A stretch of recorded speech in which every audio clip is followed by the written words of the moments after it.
você pega seu caderninho, você vai ler ali aquilo que eu falei pra você. Ou então você leva, de alguma forma, para o diálogo com o teu marido, para o beracá, para esse encontro, né, do marido e da mulher que precisa acontecer quando nós aprendemos a dialogar, né? A gente pode levar ali para a gente conversar sobre o que é, né? Enfim, vocês vão precisar conversar sobre esse tema aqui dentro especificamente para o casamento de vocês, né? Isso que é a formação permanente que já vou falar para vocês. Então eu queria começar. A primeira coisa que eu vou começar, eu quero que vocês anotem aí. O homem, ele tem 3 desejos, ele tem 3 grandes aspirações. Ele tem uma aspiração de sentido, ele busca fugir do caos e encontrar a ordem. Isso tá ligado com a identidade do homem. Então, isso aí que eu vou querer depois que vocês levem para o casamento de vocês, né? Aos poucos vocês vão começar a perceber. O meu casamento, né? Dentro do meu casamento eu tenho 2 pessoas com identidade muito bem formada e na nossa família nós temos um sentido, nós temos um vértice, uma coluna que faz com que as coisas estejam muito firmadas ou ao redor da minha casa o que existe é somente o caos. Compreendam? O homem, ele busca o sentido, ele busca essa identidade, ele busca compreender a sua dignidade, né? Aquilo que ele é, aquilo que ele tem como próprio, né? E ele busca também, dentro dessa perspectiva, né, fugir do caos. Ele quer a ordem, ele quer o sentido, ele quer a finalidade. Então isso é um tipo de vocação humana, né? Outra coisa que o homem precisa é de afeto. Ele busca ser amado, né? Ele quer ter, de alguma forma, né, essa gratificação pelo amor devotado. Então ele quer ser amado e ele quer também, ele precisa ser amado, né? E ele quer transbordar este amor num movimento violento, né? Um movimento como se fosse água, né? Que enche um pote e se derrama. Então ele tem esse desejo de busca de sentido. Então, se você olha para o seu marido, se você olha para você agora, olha para o teu casamento, você fala, uma das coisas mais importantes para que eu viva no meu matrimônio, e aí eu falo isso para vocês sem nenhuma cretinice, totalmente despida, né, de qualquer hipocrisia. Os problemas externos do meu casamento, eles não são sozinhos capazes de criar as crises do meu casamento. Se eu estiver munida do sentido, se eu estiver plena de afeto e se eu conhecer a minha vocação, por mais que o meu marido seja alcoólatra, por mais que os meus filhos estejam hoje com algum problema, por mais que a minha família esteja com problemas financeiros, eu vou ser essa coluna inamovível no meu propósito, naquilo que eu acredito. Então os problemas, eles vão ser externos, mas eles não vão se transformar em problemas internos. Aquela tribulação, aquela neurose, aquele ir para casa e deitar na cama e aquela tribulação na minha cabeça, meu Deus, o que vai ser de mim? O que nós vamos fazer? Será que eu preciso me vingar nisso? Será que eu preciso odiar aquilo? Aquela confusão interna, né? Os problemas externos, eles não vão conseguir passar por esta barreira, né? Os grandes biógrafos brasileiros, né? Eles dizem assim, alguns dos nossos grandes nomes da construção do Brasil, eles chegaram a um ponto que a vocação deles era tão certa que eles não tinham mais problemas psicológicos, eles tinham coisas para resolver, mas a vida deles era inamovível, eles eram essa coluna, né? Então, identidade, né? A busca de sentido, a afetividade, né? O desejo do afeto e a vocação, que é o desejo de agir, é a vontade de agir. O que acontece? Eu preciso auxiliar vocês no encontro desse sentido da relação matrimonial, né? E aí o que acontece? Quando a gente pensa no sentido do nosso matrimônio, isso é algo que precisa estar profundamente gravado no nosso coração. Então é uma daquelas verdades que eu gostaria que você maturasse, que você passasse um tempo ruminando, né? Aquela verdade. Mesmo que você se torne um pouco bobo, né? Mas a gente precisa dar mais ouvido à nossa vida interior do que à nossa vida exterior. Então perceba no seu dia a dia, mesmo que você não tenha, que você seja mãe, que você não tenha tanto tempo para a contemplação das coisas, Perceba no seu dia a dia quando você pode dar aso à tua vida interior, né? Então eu posso fazer a faxina sem escutar o forró, né? Lá em casa eu peço encarecidamente para as meninas que me ajudam. Não escutem música, mas é o louvor, mas a casa não está no momento de ouvir o louvor. Então será que eu consigo desligar um pouquinho o podcast na hora de lavar a louça? Para que eu contemple um pouquinho mais as verdades que eu preciso contemplar. É bom assistir podcast quando a gente lava a louça. Mas será que o correto é você assistir 35 aulas de podcast durante um mês e não conseguir tirar dele nenhuma verdade, nenhuma mudança? Então você precisa... Essa daqui que eu vou falar para vocês é uma dessas verdades que precisam ser gravadas no teu coração. Que verdade é essa, pessoal? O sentido do nosso matrimônio, né, a realidade própria do nosso matrimônio, ela está na perspectiva, obviamente, católica. Por que eu digo isso para vocês? Se você não for católico agora, se você não for cristão de nenhuma forma, eu preciso que você escute bem o que eu vou te falar, porque de alguma forma a verdade ela precisa ser dita e anunciada. E em algum momento da minha vida eu também me sentei numa sala de aula assim como você, e as pessoas me falavam sobre isso e elas diziam assim: não importa que se você acredita ou não do que eu estou falando, eu preciso que você me dê uma chance e que você experimente isso na sua vida, né? Que você experimente Deus na sua vida. E aí depois você pode falar: não, realmente não é pra mim isso daqui, ou então você pode falar: eu quis experimentar, né? Eu abri ali, eu sei que tem muita gente que não gosta dessa metáfora, eu abri ali o meu coração e essa verdade, ela não foi só, né, compreendida, mas ela foi vivida, ela foi integralizada, eu integrei essa verdade na minha personalidade, né? Ela se tornou ali um centro para mim. O que acontece? Quando nosso Senhor Jesus Cristo, né, nosso Senhor Jesus Cristo, que é para nós, né, o centro da nossa personalidade, aquela coluna, né, que faz com que a nossa personalidade se construa em volta do afeto perfeito, do sentido perfeito, né? Ele é para nós tudo, tudo. Então, essa verdade de que o coração do homem, ele busca de maneira incessante a Deus e encontra descanso profundo na pessoa de nosso Senhor Jesus Cristo, né? Essa verdade, ela está ligada também ao matrimônio. Por quê? Porque quando nós buscamos a Cristo, né, durante toda a nossa vida, durante toda a história da humanidade, então os homens que contemplavam, que buscavam a Cristo, quando o nosso Senhor chega à Terra, né, nós temos um encontro, e esse encontro ele é tão profundo. Então o homem que buscava Deus desesperadamente, ele encontra a Cristo, ele tem um coração tão preenchido que para ele não era necessário buscar outra felicidade. Então nós nos casamos, eu queria que você lembrasse quando você era noiva, né? Então quando você era noiva, você procurava ali de alguma forma, você sonhava que você ia encontrar o teu grande amor, que vocês iam ser muito felizes, você ia brincar de casinha naquele apartamento. Existia aquela ansiedade para que tudo se concretizasse, existia um desejo de ser feliz. Mas diante da felicidade encarnada, diante de nosso Senhor Jesus Cristo, nós não desejamos mais nada. Nós não queremos mais nada. Então, por que, quando nosso Senhor Jesus Cristo veio, por que os discípulos começaram a perguntar, nós precisaríamos nos dar em matrimônio? Por que nós precisaríamos nos casar, né?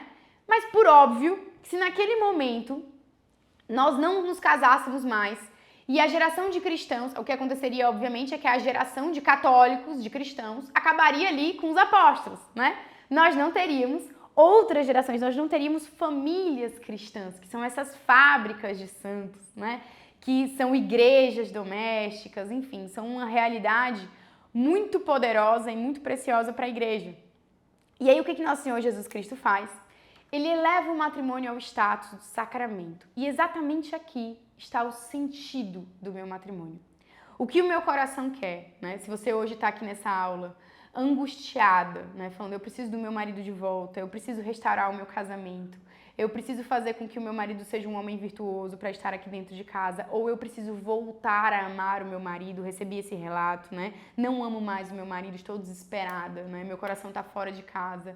Se você é essa pessoa que apresenta essa dor, a primeira coisa que eu preciso que você saiba, né, para que você seja essa coluna de sentido da tua casa, é que o teu coração, ele busca incessantemente a Deus. Então esse desejo de amor, esse desejo de voltar a amar, esse desejo de voltar a ser amada, o desejo que você tem, né, de que ele largue a amante dele, de que ele volte para casa, né? Esse desejo, ele não tem fim em si. Não é só a ele que você deseja. Não é só o amor romântico que você deseja. Olha que coisa louca, né? A valorização do amor romântico, ele parte da ideia de que eu vou primeiro me desviar dele. O grande amor da minha vida, como foi o grande amor da vida de Santa Teresa de Ávila, como foi o grande amor da vida de Santa Luzia, como foi o grande amor da vida de Santa Joana d'Arc, é nosso Senhor Jesus Cristo. Todas as mulheres, casadas ou não, são chamadas a uma relação de esponsalidade com Cristo, celibatárias ou não. Nós somos chamadas a esse amor profundo. E o nosso casamento tem sentido. O sentido do nosso casamento, ele está no fato de que nosso Senhor Jesus Cristo se colocou dentro do meu matrimônio. O que acontece, né? Nós estamos aqui, eu estou aqui, o meu marido está aqui, e eu estou aqui destinada à esponsalidade com Cristo. Eu estou destinada a amar a Cristo, somente a Ele. Só Ele preenche o vazio do meu coração. Só Ele me faz feliz. Só Ele é o amor perfeito. Só Ele é o grande amor da minha vida. Como outras antes de mim, grandes mulheres. E aqui está o meu marido, a vocação, né? A vocação da minha identidade, própria da minha identidade sexual, o meu estado de vida, né? Que é o matrimônio, está aqui. E o que nosso Senhor Jesus Cristo faz para que nós não sejamos dois frustrados? Ah, Marília, para Santa Teresa aqui eu dou Jesus. Ó, top, né? E para você aqui eu dou o Rubinho. Não vou dar o exemplo com o Rubinho não, que o Rubinho é top. Vou dar o exemplo aqui com o Jonas. Eu dou o Jonas.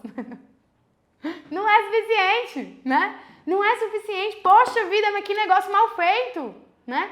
O que nosso Senhor Jesus Cristo faz? Ele vai se colocar, ó, aqui, ó. Aqui é Jesus e aqui é Jesus também, ó. Ele vai se colocar por trás deste casal, por trás destes noivos. Então, na hora que eu olho para o meu marido, o meu olho, ele não fica aqui. Ele atravessa o meu marido e eu encontro o olhar do Cristo. Desta forma, este aqui é o sentido do meu casamento. Encontrar o Cristo na minha relação. Aí tudo bem, Marília. Aí quando você fala de sirva o seu marido, faz todo sentido. Agora faz todo sentido. Porque na hora que eu disser pra você, olha, você liga lá a mentoria comigo, né? Aí você fala, Marília, olha, ele é assim, ele é grosseiro, ele briga comigo. A gente tá aqui tentando... Acontece demais, demais, demais. As meninas me procuram porque acabou de acontecer uma traição. Com um mês acontece outra. Estamos lá, tentando restaurar, vamos aumentar o amor, vamos expandir o amor, vamos perdoar, vamos passar por isso, Vem outra traição. Como é que explica isso? Só explica isso daqui. A gente só explica isso daqui. Quando eu acredito que o sentido do meu matrimônio está em amar a Cristo pelo outro, no relacionamento matrimonial. Nossa, Marília, que viagem, que loucura, que eu disse pra vocês. Deixa essa verdade ser gravada no teu coração, né? Deixa essa verdade ser gravada no teu coração. Marília, e a afetividade? Entendi o sentido do meu matrimônio. Eu entendi que essa relação, ela faz sentido à medida que eu enxergo Cristo no outro, por essa relação de amor que eu tenho com ele, né? E a afetividade, né? Obviamente que nós poderíamos conversar durante 6 horas seguidas sobre a afetividade, a cura da afetividade, o desejo de afeto, o desejo de aprovação, a vontade, né, de ser amado, a vontade de fazer algo pelo outro para se sentir amado, os complexos, as quartas camadas, né? Mas não é isso que eu quero de você hoje. Hoje a gente vai simplesmente explicar, né, que essa relação, quando eu tenho uma relação que é uma relação faltante, lembra que eu coloquei lá no meu story?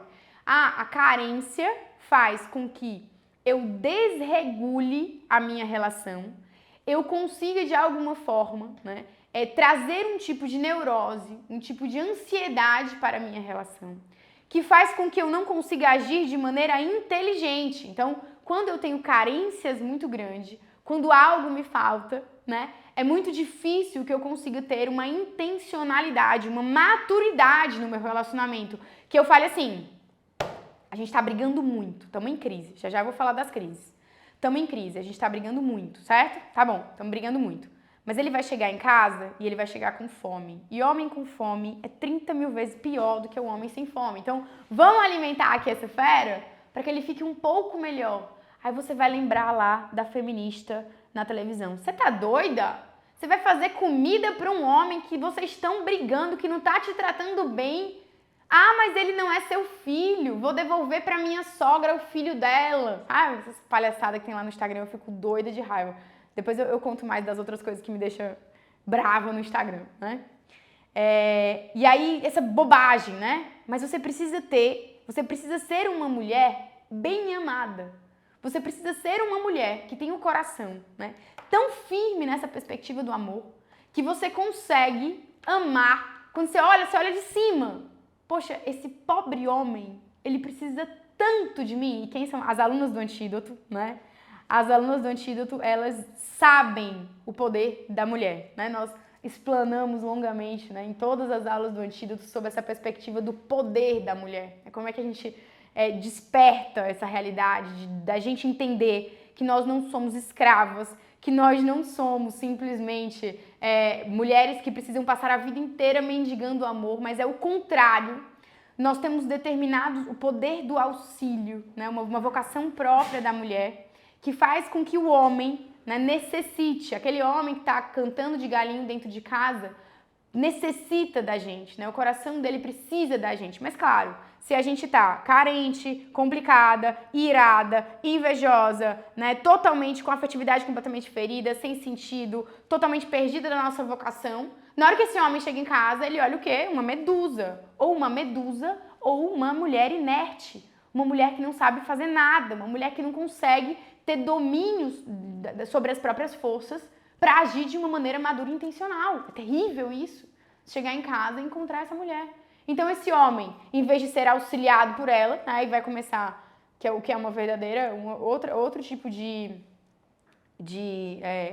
sacrifício no altar de Satanás, né? Como as pessoas dizem que o aborto é outra coisa. Aquela casa ali, que era para ser uma igreja, que era para ser um templo de amor a Deus, né? De encontro, de amor matrimonial, de geração de vida, de cocriação com Deus, se torna, aquele leito matrimonial se torna um lugar de luxúria, ou se torna um lugar de ira, se torna um lugar de cólera, de desavença, né? Isso desagrada muito a Deus, muitíssimo a Deus. E a psicologia, a neurociência, eles já estão, inclusive, estudando largamente sobre esses efeitos, inclusive na vida das crianças, né? Então não só atrai maldições espirituais, mas também problemas psicológicos gravíssimos. Então, no Antídoto, nós temos esse trabalho com a vocação da mulher, né? A mulher que está ao lado do homem. Então, para você ser essa mulher, você precisa ser amada. E para você ser esse homem, você também precisa se sentir amado, você também precisa ser firme, né?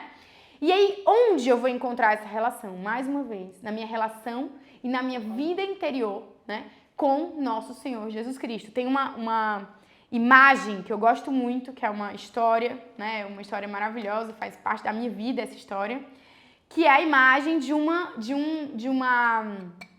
vaso, né, de uma fonte de vidro, uma fonte de água de vidro.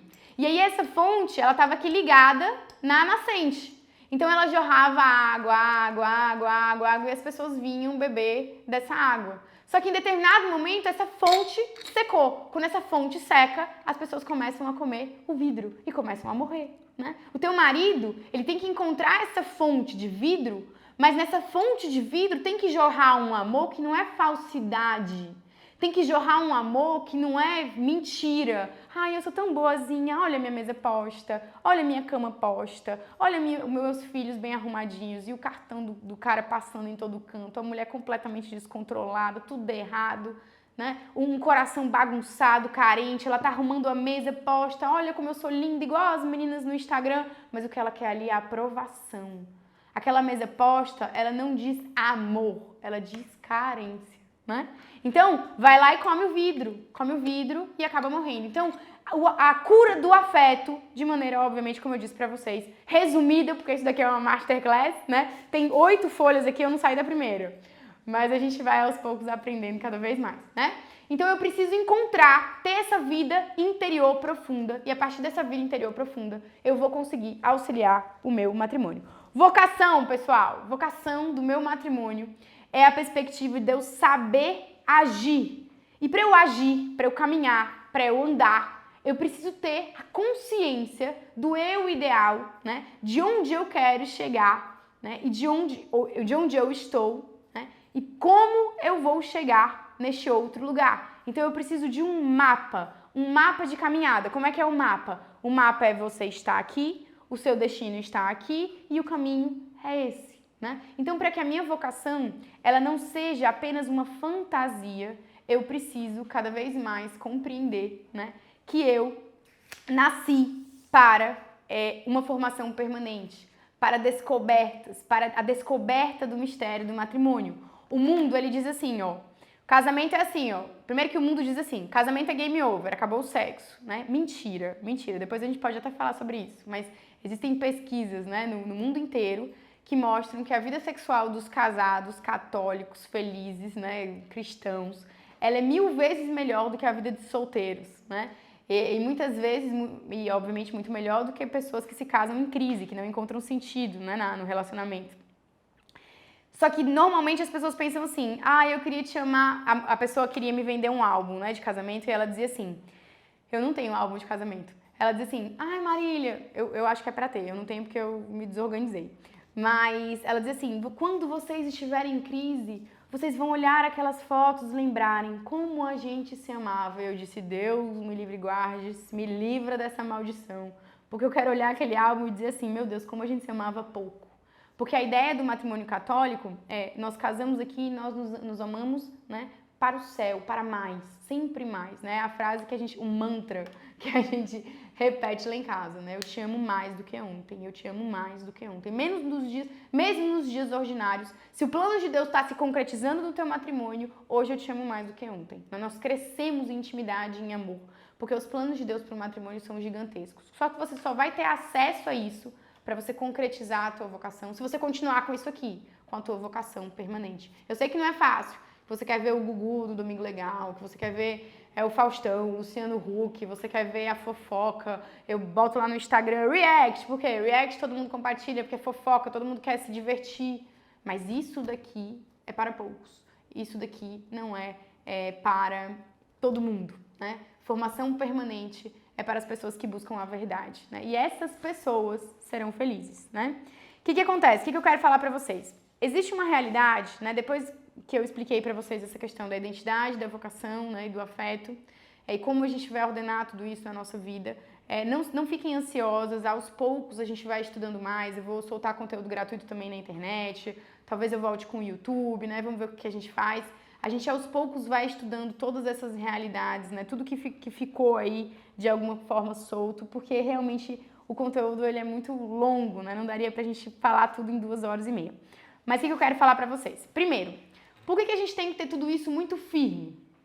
Porque as pessoas, elas gostam de procurar os terapeutas, elas gostam de procurar a formação, quando elas descobrem uma crise, né? O que é a crise? É uma tribulação externa que traz um tipo de perturbação, que faz com que você tenha receio, que aquele casamento se desfaça, ou que cria uma certa distância entre as duas pessoas. Então a crise, ela é essa realidade, ou ela é um desafio muito grande.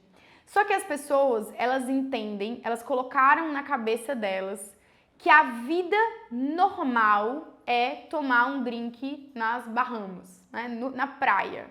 Então eles falam assim, ô adolescente, oi, fala, me diz aí como é que você quer estar daqui a 10 anos. Aí ele mostra lá uma foto da pessoa de férias, numa casa milionária, jogando videogame no videogame do Play não sei o que lá dele, lá, gamer não sei o que, né, na cadeira dele lá, chique, e é isso que ele mostra pra você. Nessa foto tem o desejo, as concupiscências, né, e principalmente o desejo de bem-estar. Ele quer sentir um bem-estar. Ele veio para esta vida para evitar a morte, para evitar a dor e para se sentir bem, né, para se sentir quentinho, confortável. Isso, pessoal, é fruto de uma compreensão errada da vida e de um problema de personalidade. Os meus filhos, o Guido e o Bento, quando você coloca os dois, né, para assistir um filminho, eles gostam, né?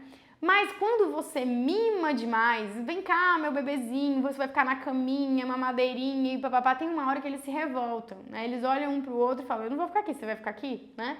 Eles querem aventura, eles querem subir nas árvores, eles querem se desafiar, eles querem subir mais alto na janela da casa, eles querem ver um cachorro novo, eles não querem ficar sentados, vendo, espectadores da vida.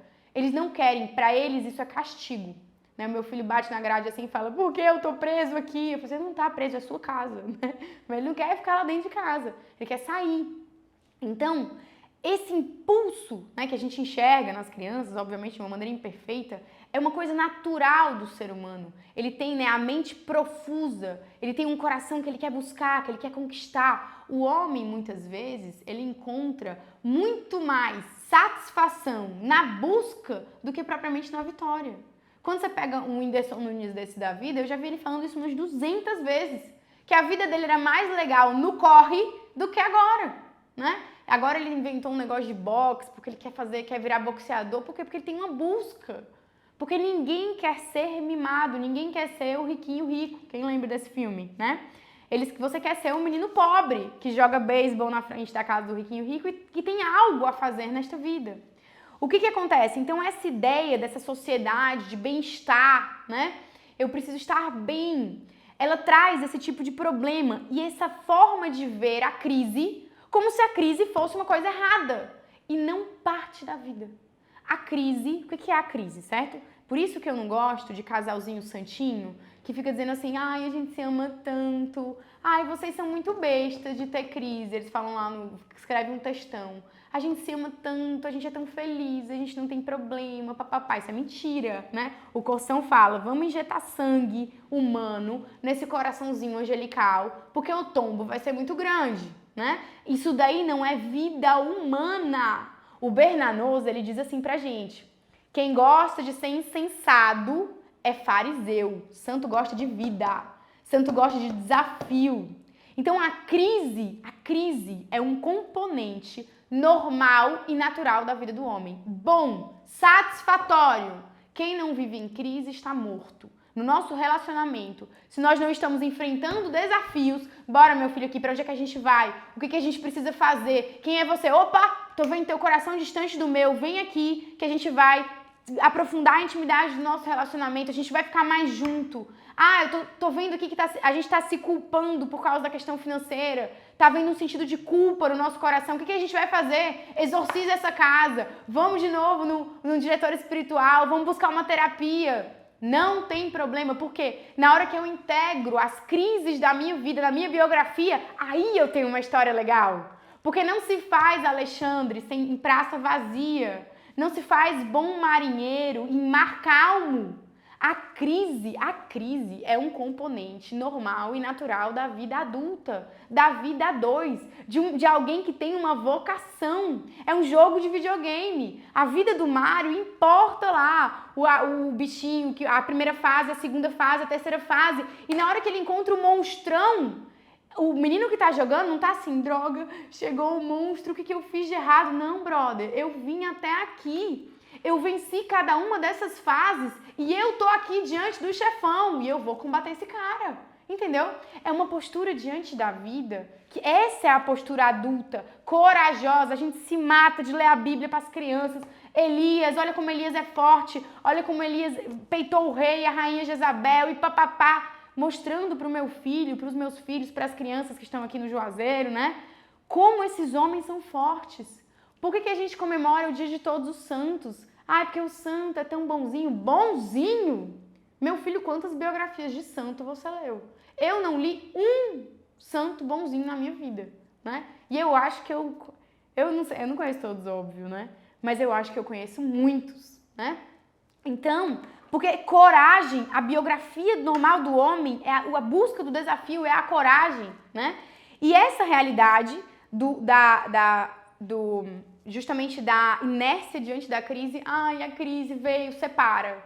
Ai, a crise é problemática. O que é crise aqui no nosso casamentinho católico? É lepra. Esconde essa crise aqui. Porque isso aqui é feio. Ai, crise. Aconteceu aqui a crise do nosso casamentinho católico porque nós não rezamos. É porque a gente tem que rezar mais. Esconde, não conta pra ninguém, senão o pessoal lá no Instagram vai dizer que a gente tá errado. Essa postura diante da crise é uma postura puritana, é uma postura hipócrita, é uma postura infantil. Como é que é o adolescente babaca, né? Me perdoem aqui o termo, né? Às vezes as pessoas ficam magoadas comigo, porque eu vou soltando minhas asinhas, né? Como é que é o adolescente bobão? O adolescente bobão é assim: ah, eu sei tudo de investimentos, eu sou o melhor nos investimentos, não tem R$1. Pai, pode me dar aí 10 mil que eu vou investir. Eu vou investir, papapá, e ele sabe tudo, ele é destemido, ele é aquele marinheiro burro que o Aristóteles fala. O Aristóteles fala assim, tem 2 marinheiros, um que tá há 30 anos no mar, já pegou, né, cada monstro marinho, cada tempestade, então ele vai tranquilão pro mar. Mas por que ele vai tranquilão pro mar? Porque ele sabe resolver as coisas, ele sabe que a vida é tensa, ele sabe que a vida é perder cabelo. E tem aquele marinheiro tonto que nunca pegou uma tempestade, que quando chega no mar vai tranquilão, porque não sabe o que está esperando por ele. Quem é que vai afundar? O tonto do menino adolescente, que acha que a vida é muito simples. Então ele cria um plano ali. Ah, ele criou um plano perfeito, vou investir 10 mil, 20 mil, 30 mil, papapá, não sei o que. O pai dá lá o dinheiro, o menino perde tudo. Em 6 meses, o que é que o menino vai fazer? Ah, a culpa é do mercado, a culpa é do Lula, a culpa é daquele meu sócio, a culpa é da minha namorada, que nunca... A culpa é de outra pessoa, não é dele, né? Então, essa postura dessa pessoa diante da crise, desses casais diante da crise, de casais que suprimem a crise, de casais que não entendem a crise, que maldizem a crise, ou de casais que acham que quando veio a crise é porque o nosso casamento não dá certo. Aí tem gente que fala assim, ah, é porque a gente não se amava, foi um erro, você foi um erro na minha vida, porque veio uma crise? Não. Então a crise é um componente normal da vida do homem, né? O que nós precisamos saber, mais ou menos, né, sobre as nossas crises aqui de uma maneira rápida, para valer a pena, né, esse conhecimento aqui para vocês, sabendo que a gente vai continuar sempre juntos de alguma forma. O que a gente precisa saber? Primeira coisa, pessoal, a gente precisa ter os nossos 2 pezinhos no chão. Vocês sabem que eu sou católica e que o catolicismo é o centro da minha personalidade, né? É impossível fugir disso. Mas é muito importante que a gente tenha os nossos pés no chão e a gente saiba enxergar os problemas que são psicopatologias, né? Os problemas que têm uma natureza clínica. O que são esses problemas? São problemas que trazem para o indivíduo uma liberdade ausente. Não adianta. Aquela pessoa ela não vai conseguir. Ela é ludomaníaca, né? Ela, sei lá, é viciada em jogos. Você vê que existe ali uma incapacidade, né, de se ajudar. Então não adianta só convicção e papapá. Então você tem que olhar no teu casamento em si e nos demais, né? Nas pessoas que estão ao teu redor, no teu marido, em você mesmo principalmente. Quais são os sinais de problemas clínicos, problemas que você só vai conseguir resolver com ajuda especializada. Então você vai contratar uma mentoria para uma pessoa pegar na tua mão, tentar te fazer enxergar a realidade de uma melhor forma. Você vai buscar ajuda medicamentosa, você vai buscar uma clínica, você vai buscar outras, né? Você tem que aprender um pouco. Você tem que aprender um pouco sobre realidades. Será que meu marido tem? Será que eu tenho? Ou será que meu marido tem paranoia, bipolaridade? Será que eu tenho alguma série de histeria, um desejo de transgressão, mania, fobia, obsessão? E o que é que a gente tem que fazer quando isso está dentro da nossa casa, né? Quando isso está dentro da nossa casa, a gente precisa, primeiro, de uma postura de adesão ao tratamento. Então, eu preciso confiar no tratamento. As pessoas, elas são assim. Acontece uma coisa grave, né, física, sei lá, eu tô com um problema, Deus me livre e guarde, sei lá, na mão, minha mão tá caindo. Aí eu vou no primeiro médico, o primeiro médico diz, Marília, não vai dar certo, sua mão vai cair. Aí eu vou no segundo, aí eu vou na internet, aí eu dou lá o Google, eu estudo, eu vou atrás de outras pessoas que me deem outras opiniões, eu busco terapia alternativa, né, porque é físico o problema. Quando os problemas são mentais, é como se eu tivesse já uma esperança totalmente falida. Então, o que acontece? Eu não tenho adesão alguma ao tratamento, eu não busco soluções. E mais do que isso, a solução dos problemas psíquicos, eles demoram, eles passam. O que acontece? Eu sou terapeuta lá no Instagram. O que acontece? A pessoa está em crise, ela paga o dinheiro que você pedir para você atender. Porque ela busca o consolo naquela hora. Aí a gente conversa, a gente consegue acalmar, a gente consegue consolar, né? Só que aí dali a pouco ela já tá bem. Quem é que quer fazer terapia? Gente, eu bem quero tomar cerveja. Eu bem quero sair com meu marido. Quero brincar, quero comprar roupa. Só que no eu bem é o momento que a gente tem pra avançar na terapia, né? Quando eu tô bem, eu tenho que ter aquele compromisso. Então, adesão total ao tratamento. São 6 meses de tratamento pra fazer a psicoterapia. Preciso tomar o remédio? Tomo o remédio quando eu tô ruim, tomo o remédio quando eu tô bom, né? Eu preciso descobrir alternativas, eu preciso fazer a dieta, eu preciso repor as vitaminas, eu preciso fazer reposição hormonal. Se fosse câncer, você tava lá bonitinho, com carinha de trouxa, postando no Instagram, você tomando teu remédio. Mas como não é, né? A gente não tem essa adesão ao tratamento. Então, adesão ao tratamento, investimento alto. Quando é câncer, todo mundo faz vaquinha. Vamos ajudar aqui essa pessoa. Quando não é, você fica contando migalhinha para pagar um remédio, contando migalhinha para pagar uma terapia. Não é assim. Você precisa de ajuda. Quando você começa a reconhecer, né, que existe uma situação clínica na tua família, você precisa reagir desta forma, como eu expliquei para vocês até agora, né? O que acontece? A gente tem crises também decorrentes, né, dos nossos problemas evolutivos. E aí isso daí é um tema que todo mundo adora, né? Quando eu sou muito irritada, o pessoal da disciplina positiva, eles são muito aficionados pelos problemas evolutivos, porque eles dizem assim, tá vendo? Eu vejo uns 100 vídeos desses, assim, se eu abrir meu Instagram agora tem 100 vídeos desses, que é assim, você assustado porque está chovendo, lembrando quando seus pais gritavam quando chovia, sabe? Vocês já viram esse vídeo? Ou então você é uma pessoa que não deixa resolver nada, ninguém pode resolver nada pra você. Você lembra que os seus pais te cobraram isso, isso e isso. Brother, cadê a liberdade humana nesse tipo de abordagem? Que tipo de abordagem é essa que você pega, né, um problema evolutivo, um problema do passado e você estende por toda a vida como se nós fôssemos simplesmente máquinas da psicologia experimental. A gente pode conversar sobre isso depois, né?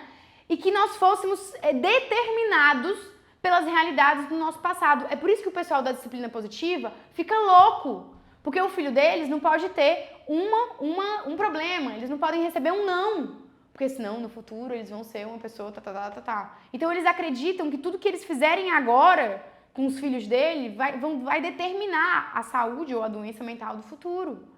Só que isso é uma visão restritiva de humanidade, é como se nós fôssemos computadores, ratos que eu pudesse programar. Opa, trauma vai ser problemático no futuro. Ah, tem um probleminha aqui, vai ser problemático no futuro. São João Granada foi perdido pela mãe aos 3 anos de idade. Existe uma realidade, um componente da vida humana que é a liberdade, né? Mas vamos falar dos problemas evolutivos sim. O que acontece, né? Os problemas evolutivos, eles são essas fragilidades, né, associadas que acabam fazendo com que a gente tenha um tipo de retardamento da nossa maturidade, da nossa vida adulta, né? Por exemplo, eles podem ser decorrentes, eu vou obviamente só passar para vocês, isso aqui é uma masterclass, né? Mas eles podem ser decorrentes, por exemplo, da minha infância problemática. E aí o que acontece? Tenho duas possibilidades. Ou eu tive privação afetiva, eu tive amor ausente, né? Hoje em dia, vou falar um negócio aqui que é mexer num vespeiro. Hoje em dia tem uma galera de uma educação que diz que é católica, mas não é, que é uma educação autoritária, que é como se você não pudesse aproveitar a vida, né? Só que as crianças, elas precisam ser amadas. As crianças, elas precisam se ver no olhar dos pais. Elas precisam ser beijadas. Elas precisam ser acariciadas. Elas precisam ser vistas. A gente tem que tirar o nosso olho do celular e a gente tem que olhar para as nossas crianças. A gente precisa perder tempo com as nossas crianças, que nem o Antônio Solon fala, né? Quem gosta de criança é que nem quem gosta de livro. Lá em casa não tem um alérgico. Né? Por quê? Porque a gente vive cercado de livro. Quem gosta de criança vive cercado de criança. Gosta do mundo das crianças.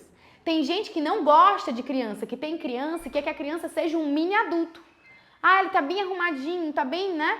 O que acontece? Essa educação autoritária, né? Essa educação de privação afetiva, ou por causa de uma educação autoritária, ou por causa da ausência dos pais, da disfunção familiar, né? Tudo isso pode trazer um problema, né? Uma necessidade de excesso de gratificação emotiva, uma carência eterna, eu sempre quero ser gratificado na minha vida. Então, dentro do meu casamento, isso pode trazer muitos problemas, né? Isso pode trazer problemas de eu tô sempre exigindo mais. Eu sou sempre alguém insatisfeito. Então, eu sempre olho a minha família, eu olho a família dos outros com um olhar de inveja. Olha ali como a família do outro é melhor que a nossa. Vixe, mas você não tá tão magra como a mulher do outro. Ai, mas você não é tão bom como o marido ali da minha amiga que levou ela para viajar em Portugal, né? Então, eu sempre olho a família do outro de uma maneira positiva e sempre olho a minha família exigindo dela cada vez mais gratificações. Então eu começo a instrumentalizar a minha família. A minha família é um instrumento da minha gratificação pessoal. Problema evolutivo. Pode ser o santo que for da internet. Tá lá pagando de santo, todo bonitinho, papapá. Pode ser o santo da paróquia, né? Esse santo aí tá mostrando para todo mundo a família dele, tá buscando gratificação, tá buscando like, tá buscando a aprovação do padre, né? Minha gente, tá calor demais aqui. Dá pra ligar? Vai fazer muito barulho, né? Tá ligado. Tá top, então. Vamos lá. Entenderam? Então, é um problema evolutivo. Marília, como a gente vai trabalhar isso? Vou já explicar pra vocês como é que a gente vai trabalhar aos poucos. Vou, obviamente, falar pra vocês, né, de maneira resumida, né? O que acontece, pessoal? Essas pessoas, ou elas têm uma ausência na infância, uma ausência de amor, ou elas têm amor demais, super proteção. Então elas crescem acreditando que elas só têm, né? São podres de mimados, que elas só têm direitos e que elas não têm deveres. Elas não crescem em responsabilização. Às vezes, em responsabilidade, perdão. Às vezes elas até crescem em liberdade. Mas essa liberdade, ela se torna uma libertinagem, eles fazem o que eles querem, mas eles não crescem em autonomia e responsabilização, em responsabilidade, né? Então, são as mães super protetoras. Depois a gente pode descrever estas mães super protetoras. É um dos temas mais interessantes de estudo pra mim, porque eu sou uma mãe muito leoa, eu larguei tudo pelos meus filhos, largaria tudo de novo, né? Mas existe essa tendência no meu coração, né, de colocá-los de novo na barriga. Eu tenho, inclusive, essa sensação, às vezes, esse desejo de colocá-los dentro da barriga e preciso lutar contra esse desejo de superproteção, porque sei que a superproteção, ela é tão danosa como a ausência afetiva. Então, o excesso afetivo, né, é tão interessante quanto a ausência afetiva para a formação de problemas evolutivos, de maturidade, né, de retardamento, de infâncias problemáticas. Vixe, Marília, sou eu, é meu marido, papapá, entendo demais. Vamos com calma, né? O que acontece? Essa pessoa, ela tem, além dela ser chata, ela tá procurando sempre gratificação, ela é uma pessoa impulsiva. Gente, no impulso não se constrói nada. Não se constrói matrimônio no impulso. Nada se constrói no impulso. Por quê? Porque o caminho é sinuoso, a vida é assim. Lê as biografias. Se você tem um adolescente em casa, coloca esse adolescente para ler biografia, para ele saber o que é a vida, né? Pode ser a biografia lá do presidente dos Estados Unidos. Eu li muita biografia na minha vida. Você entende. Poxa, o cara tá no chão. Aí ele foi buscar uma solução. Depois, às vezes, sabe o que acontece? O cara morre no chão. Então a vida é assim. Não é que é uma história de final feliz, felizes para sempre. A vida, ela é muito sinuosa. Ela não é linear. Então o que acontece? Quando você tem impulso, Marília, eu abri uma banca. Eu tinha uma crismanda que ela tinha uma feira. A mãe dela vendia fruta na feira. Ela dizia, Marília, tô chegando 5 horas da manhã. Era a minha melhor crismanda. Menina linda, patricinha, vendia fruta na feira, né? Para você montar uma banca para vender fruta na feira, você tem 2 dias bons, um dia ruim, você muda de lugar, vê qual é o melhor, depois você volta para aquele outro lugar. Mas aí você tá ali no segundo dia de feira, você tem um impulso. Vamos agora vender bijuteria. Aí eu tô ali aprendendo a me tornar melhor na bijuteria. Não, vou vender, sei lá, caixa de banana de novo. No teu matrimônio, as coisas também podem ser assim. Se vocês são muito impulsivos e, portanto, incongruentes com a vocação. Lembra que eu falei pra vocês da vocação, né? Onde eu estou, o caminho que eu tenho, né? E o lugar onde eu vou chegar. Se eu não permaneço nesse percurso, vencendo as crises, aprendendo, né? Aonde eu preciso chegar, o que acontece com o meu matrimônio? o meu matrimônio, ele se torna, né, um conjunto de impulsos. Ah, então a gente vai, acontece muito com os sanguíneos, a gente dá o impulso do foguete e a gente cai de novo, né? Ah, agora a gente vai rezar todo dia. Os sanguíneos, quando eles vão fazer plano de vida, né, é um caos. Não, porque eles vão rezar todo dia, eles vão se encontrar todo dia, eles vão conversar 1 hora todo dia, eles vão sair todas as semanas, eles vão viajar todos os meses, eles vão educar os filhos juntos, eles vão largar o emprego para fazer homeschool, entendeu? É assim que os sanguíneos agem. Só que o que acontece? Dali 1 semana não funciona nada. Então, impulso não constrói nada. Isso é muitas vezes fruto de uma infância problemática, né? De um excesso. É uma criança. Criança é impulsiva. Criança tem excesso de gratificação. Criança é impulsiva. O que mais, pessoal? Eu tenho contradições internas, né? Eu tenho valores pouco apaixonados e eu tenho uma mentalidade revolucionária. Eu quero mudar o sistema. Eu tenho uma imagem sobre mim que não é uma imagem normal da realidade. Então eu tô lá dentro do meu casamento e eu tô com essa ideia revolucionária, né? Não importa o que a Marília falou, eu não preciso estudar. Não importa o que Santa Teresa d'Ávila diz sobre o amor, não importa o que Santa Zélia fala sobre o casamento, sobre o que Pio X fala sobre o casamento, não importa, eu que sei, eu vou revolucionar aqui novos métodos de relacionamento, né? Essa perspectiva que não é humilde ante a sabedoria, que é o que vocês estão fazendo aqui hoje comigo, humildade ante a sabedoria. Meu Deus, quem tem a resposta para mim? Quem tem a resposta para o meu casamento, né? Quem é que vai me dar? O que é que falta pra gente? Essa postura que não é humilde, que é revolucionária também, né? É um dos pontos que a gente traz dessa infância mais problemática, né? O que acontece? Vou passar para vocês que nosso tempo, os meninos vão falando do tempo para mim, viu? Depois, quando vocês puderem ir falando aos poucos. O que acontece mais, né? Normalmente são pessoas muito dispersas, né? Em que elas não conseguem ter um norte muito fixo, né? Então elas se dispersam muito rapidamente, elas foram criadas dessa forma, elas não têm um sentido de vida muito firme, elas não têm uma intencionalidade nos atos dela. A vida dela é assim, ela faz uma coisa aqui e vai ver no que vai dar. Ela não consegue fazer o que no direito a gente chama de jurimetria, né? Então, assim, o que é essa lei? Eu vou aprovar essa lei. Aí é como se fosse uma bomba nuclear, assim, ela vai, né, se capilariza. Então, quais são as consequências capilarizadas dessa lei? Eu preciso fazer esse cálculo. Na minha vida é assim também, né? Como é que eu faço? Como é que eu consigo, de alguma forma, não fazer com que a minha ação tenha a exata consequência que eu quero, né? Eu tenho um amigo que teve câncer na cabeça, a história, né? Tá super bem. E ele precisava ir para São Paulo porque tinha uma radioterapia que ela fazia radioterapia só naquele pontinho, para não dar sequela. Então, a minha ação, ela vai direta no efeito perfeito que eu quero, sem sequela. Poxa, eu quero acabar com esse câncer aqui, mas eu não quero que ele fique cego. Tá entendendo? Então, a intencionalidade, uma pessoa que consegue, é uma certa até sabedoria. Eu ajo aqui, poxa, eu vou... Olha aqui a loucura, certo? Uma amiga minha, uma pessoa do meu Instagram falou isso pra mim. Marília, eu fiz tudo. Eu fiz a mesa posta, eu me arrumei, eu acordava toda arrumada, eu fiquei falando baixinho, a minha cama tava arrumada, a minha casa e papapá, e deu tudo errado. Olha aí, ela teve até uma boa intenção, mas ela não soube fazer o cálculo da jurimetria, para que as consequências das ações dela fossem certeiras, né? Então faltou ali sabedoria. As pessoas que têm uma infância problemática, elas são dispersas, elas são fracas, elas não têm energias muito focadas naquilo que elas precisam fazer, né? O que acontece? Muitas vezes crise de autoestima, né? Então elas têm uma baixa autoestima, elas não conseguem ter uma certa segurança, por isso também a dispersão e o impulso.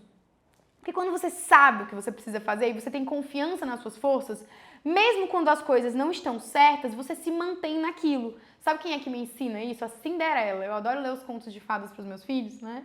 E aí a Cinderela, ela é assim, ela é boa. E ela sabe que é bom ser bom.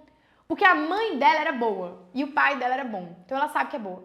E aí ela é boa e ela só se ferra. Ela perdeu o quarto dela porque as irmãs são ruins, a madrasta é o diabo, né? E aí ela continua sendo boa e a mulher fala, limpa a cortina, ela vai e limpa a cortina, ela continua sendo boa. Ela sabe que é bom ser bom, tá tudo dando errado, mas ela tá aqui no caminho. Ela sabe que ela não precisa desistir de ser boa, ela tá no caminho dela. De repente, aparece na catástrofe da história da Cinderela, a fada madrinha. E toda a história dela muda porque as pessoas boas, isso é um dado da vida, as pessoas boas, elas têm as suas recompensas, né? De bens imateriais, que valem mais do que os bens materiais, mais, né? De bens, muitas vezes. E às vezes de bens materiais também, né? O que acontece? Então, quando eu não tenho essa autoestima, cara, tá o mundo todo dizendo que eu sou burra, o diabo das minhas irmãs, a chata da minha madrasta, todo mundo tá falando, tá tudo dando errado, elas têm razão, tá todo mundo caçoando e zombando de mim, mas eu tenho uma autoestima. Eu sei que elas são más e elas têm os vestidos mais bonitos, mas elas são horrorosas. E a beleza está na bondade, então eu continuo fazendo aquilo que eu devo fazer, né? Então, essa baixa autoestima gera a dispersão. Ai, mas eu não sei se eu tô certa, eu não sei se eu estou no caminho certo. Será que eu devo ficar má? Será que eu devo me revoltar? Será que eu devo fugir com o jardineiro, né, a Cinderela? Ela não sabe o que ela tem que fazer. Mas quando você tem essa autoestima, né, essa infância bem formada, né, quando você consegue construir a certeza da finalidade da sua vida, da perspectiva da sua existência, né, isso faz com que você se mantenha no seu caminho. E você não está ali buscando, né, o que o Sertianges fala no Vida Intelectual, a aprovação, os aplausos, as gratificações, essas coisas, né, é que nem os meninos aqui da Arca falam, valem muito pouco. A curtida e o like do Instagram, ninguém aqui se envaidece. Ah, a gente recebeu 500 mil visualizações no vídeo, 40 mil visualizações no vídeo, 200, a gente bota um vídeo, a gente tem 200, 300, 400, às vezes 2 mil, 3 mil, 4 mil curtidas no vídeo. Isso aqui não envaidece, né? Isso aqui não envaidece porque o nosso trabalho é muito maior do que isso. Então, você para, né, de buscar a aprovação, a visibilidade, o título, o like, até porque muitas vezes o mundo, né, ele não quer nos aplaudir, né, pelo bem. Eles querem nos aplaudir pelo vício. Ah, olha ali, às vezes você olha ali um casal esbanjando, ostentando dinheiro, fruto da corrupção, e você fala, nossa, olha que top, queria também, né? Tá errado, obviamente. O que acontece, pessoal? Às vezes, né, a vida, ela se torna contínua competição quando essas pessoas, elas têm essa infância prejudicada.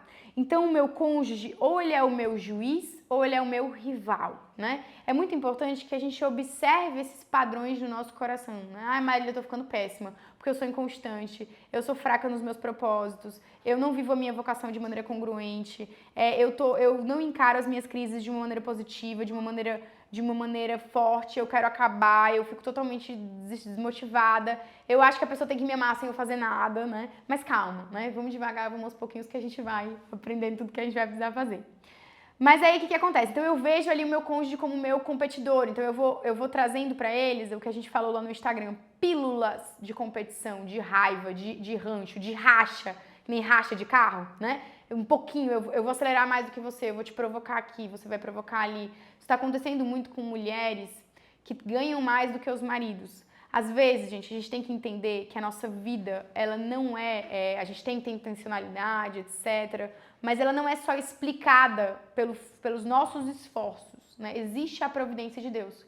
Às vezes, Deus nos impõe crises, né? A gente chegaria nisso, mas eu acho que o tempo não vai permitir. Mas às vezes existem crises que são dadas a nós, todas elas são permitidas, né? Mas às vezes providenciadas pelo próprio Deus, para que eu cresça em paciência, para que eu cresça em amor. Santo Antão parou de ser tentado na castidade, porque aquilo estava fazendo com que ele fosse um santo de uma envergadura muito heróica. Então, muitas vezes, essas provações da nossa vida, às vezes uma provação financeira, às vezes uma provação no sentido da relação do casal, né? Às vezes uma noite escura do amor. Eu perdi o amor por aquela pessoa. E agora o meu amor vai valer mais, né? Eu perdi aquele apaixonamentinho. Já pensaram nisso? A noite escura do amor matrimonial. E agora o meu amor é mais firme. Então, às vezes, Deus providencia essas realidades na nossa vida. E às vezes acontecem das mulheres ganharem mais. Ai, Marília, mas isso não é certo, eu tô exausta, meu marido é inerte. Tudo bem, né? Vamos tentar melhorar, ajudar o marido a progredir. Mas às vezes isso é uma tentação tão grande na vida dessa mulher que essa mulher ela vira o algoz do próprio matrimônio, ela é o coveiro do casamento dela. Porque ela faz questão de lembrar a todo instante pro marido dela que ela ganha mais do que ele, porque ela acha que na hora que ela jogar isso na cara dele, ele vai se sacudir e vai querer ganhar mais do que ela. Pelo amor de Deus, o que vai acontecer é que esse homem vai arranjar outra, né? Então, competição, rivalidade, né? Invejinha, ciúminho. As pessoas que têm problemas nessa infância problemática, elas são nervosas e agressivas. Tudo elas estouram, tudo é o estopim para elas. Elas desenvolvem complexos de inferioridade, vou passar um pouco mais rápido, né? Elas têm distorções em relação à própria identidade, à própria realidade, né? Buscam expectativas irreais, são pessoas que elas constroem castelos. A nossa vida, nós vamos casar, os nossos filhos vão ser maravilhosos. Aí tem o primeiro filho, perde o primeiro filho, aí vem o primeiro baque, aí olha pra Deus e fala, o que foi que nós fizemos? A vida acontecendo, né? É a vida acontecendo. Mas tá difícil. É a vida acontecendo. Então, expectativas irreais em relação à vida, né? E aí o que acontece, né? Todos esses infantilismos, né, essas adaptações erradas, né, de pessoas que buscam acomodação, que são crianças, que são impulsivas, né? Elas precisam, o que a gente precisa trazer para o nosso relacionamento? Lembra que eu falei para vocês que os problemas de psicopatologia, eles vão ser tratados por profissional adequado. Esses problemas aqui, também é interessante que você tenha alguém que pegue na sua mão, que te leve a um caminho de cura interior, de restauração da tua memória, de você conseguir ter uma liberdade muito maior, de você conseguir compreender o teu passado, né, a tua vida e fazer com que isso te torne mais forte, aquela história. Tinham 2 filhos do mesmo alcoólatra, um deu certo, outro não deu certo. O que justifica isso, né? Mas o que eu queria que vocês fizessem hoje, né, que diante dos nossos infantilismos, e às vezes quando a gente estuda isso, acontece muito comigo, né? Eu estudo, aí eu fico morrendo de vergonha, eu digo, meu Deus, por que eu fiz isso, né? Eu não queria ter entrado eu não queria ter feito tantas coisas, eu fico envergonhada, né? Mas o que a gente precisa fazer? A gente precisa começar a dar uma resposta. Se você está aqui comigo, é porque Deus tem uma transformação para realizar na tua vida, né? Então, que transformação é essa? Eu preciso olhar para mim, né? E eu preciso olhar para mim e dizer assim, eu me conheço profundamente, eu conheço as minhas motivações, eu estou gritando com o meu marido ou gritando com a minha esposa porque existe para mim um desejo de autogratificação, porque eu quero me sentir melhor. Eu estou brigando com o meu marido que trabalhou o dia inteiro porque eu estou com inveja da minha amiga que foi para Portugal com um marido rico, que eu não sei nem se é corrupto e eu estou lá invejando a vida dela. O que é a minha motivação de fundo? Quando eu grito, é porque eu estou exausta, é porque eu não aguento mais? Ou porque eu coloquei na minha cabecinha que maternidade era a boneca Barbie, com aquele bebê horroroso que saía daquela barriga da boneca Barbie, né? Toda vestida de princesa, com o corpo perfeito. É a minha fantasia em relação à realidade. Gente, olha, às vezes a gente tem que olhar para o nosso matrimônio e perguntar assim, tem problema mesmo? Tem problema mesmo aqui? Ou eu tô criando tudo isso? Às vezes é isso que a gente tem que fazer, né? E aí, porque o meu marido é um desafio, mas é óbvio que ele é. É claro que ele é um desafio. Essa é a vida da gente, né? Os meus filhos são um desafio. Você achou o quê? Que você estava parindo 7 anões que iam cozinhar pra você, arrumar sua cama? Não existe isso, é uma loucura, né? Então, será que é você que cria expectativas erradas sobre a tua vida? Então, é importante que você olhe pra você e fale assim, brother, essas minhas transgressões, essas minhas inconsistências, qual é o fundo delas, né? E aí eu preciso parar e pensar assim, de maneira correta, livre, diante do meu espelho, na minha oração, no meu altar, né? Eu quero ter uma perspectiva de vida egocêntrica ou autotranscendente. Eu quero vencer essa infância que foi problemática. Ok, tá aqui infância problemática, com um chicote na mão, querendo dominar a minha vida, e eu vou chegar pra ela e vou dizer assim, não vai, eu sou livre. Eu sou livre. As pessoas da minha vida inteira disseram, a Marília nunca vai casar. Porque eu tinha uma personalidade terrível. Uma criança extremamente explosiva. Eu tive uma mãe muito amorosa, amorosa demais, né? Extremamente explosiva. Chegou um tempo que eu olhei pra trás e falei assim, o passado quer me determinar, quer dizer assim, a Marília vai ser explosiva para o resto da vida? Falei, não vou mais ser explosiva. Não brigo mais. Não estouro mais, né? Porque eu sou livre. E quando vem aquela coisa dentro do meu coração, o desejo de ser a Veruca Salt, de bater o pé, de inchar que nem uma amora, porque quero comer a amora, porque quero, e a amora vai inchar a menina. né? O Willy Wonka vai dar ali a amora pra menina. Quando eu quero o biscoito dourado, quando eu percebo esse mimo no meu coração, o que eu faço? Eu digo não a ele, né? Então nós precisamos ter essa liberdade. Eu não quero ter uma vida egocêntrica, eu quero ter uma perspectiva autotranscendente. Eu vou para além daquilo, da materialidade, do trauma do passado, da vida que passou. Existe muito tratamento que é vamos regressar lá atrás, para mudar lá atrás a perspectiva que você teve, para melhorar aqui na frente. Cara, nem sempre isso vai funcionar. Na maior parte das vezes você vai ter que falar assim, bendita circunstância que hoje eu tomo consciência e que me dá a liberdade de agir contrário ao que gostaria, né, Freud, que eu fosse determinada. Não vou ter esse raciocínio causal, né? Aconteceu lá, vai acontecer aqui. Não vai, porque eu sou livre. E você olha pro seu marido agora e diz, ai Marília, eu sou tão fraca, eu sou tão isso, eu tô falando pra você que você pode ir além. Você pode ser menos impulsiva. Qual é o caminho que você tem no teu matrimônio? Cara, eu preciso ajudar meu marido a sair do vício. Às vezes, é mais importante a gente tratar a pessoa que tá junto da pessoa que tem um problema patológico do que propriamente a pessoa. A pessoa tem que ser tratada, mas a pessoa que tá junto também. Qual é o teu projeto com ele, né? Essa traição, o perdão dessa traição, ela tem um sentido. Ah, não, mas eu não posso ser traída. Que fundo é esse? É orgulho? É egocentrismo? Por que você não pode? Se nosso Senhor Jesus Cristo foi. Não tô falando que você vai viver o resto da tua vida sendo traída. Pelo contrário, você vai botar a moral nessa situação aí. Vai reconstruir teu casamento, né? Com a graça de Deus. Mas é ego só? O ódio, o desejo de vingança? Tem mulher que bota o marido de novo pra dentro de casa depois de uma traição e passa o resto da vida chicotando o marido por causa da traição. Egocentrismo, né? Então é isso, eu vou me perguntar, né? Eu vou me perguntar o que foi que aconteceu comigo, como é que eu posso trabalhar todas essas questões e eu preciso dessa perspectiva da minha liberdade, né? O que acontece, pessoal? No nosso casamento, quanto tempo a gente tá aí, meninos?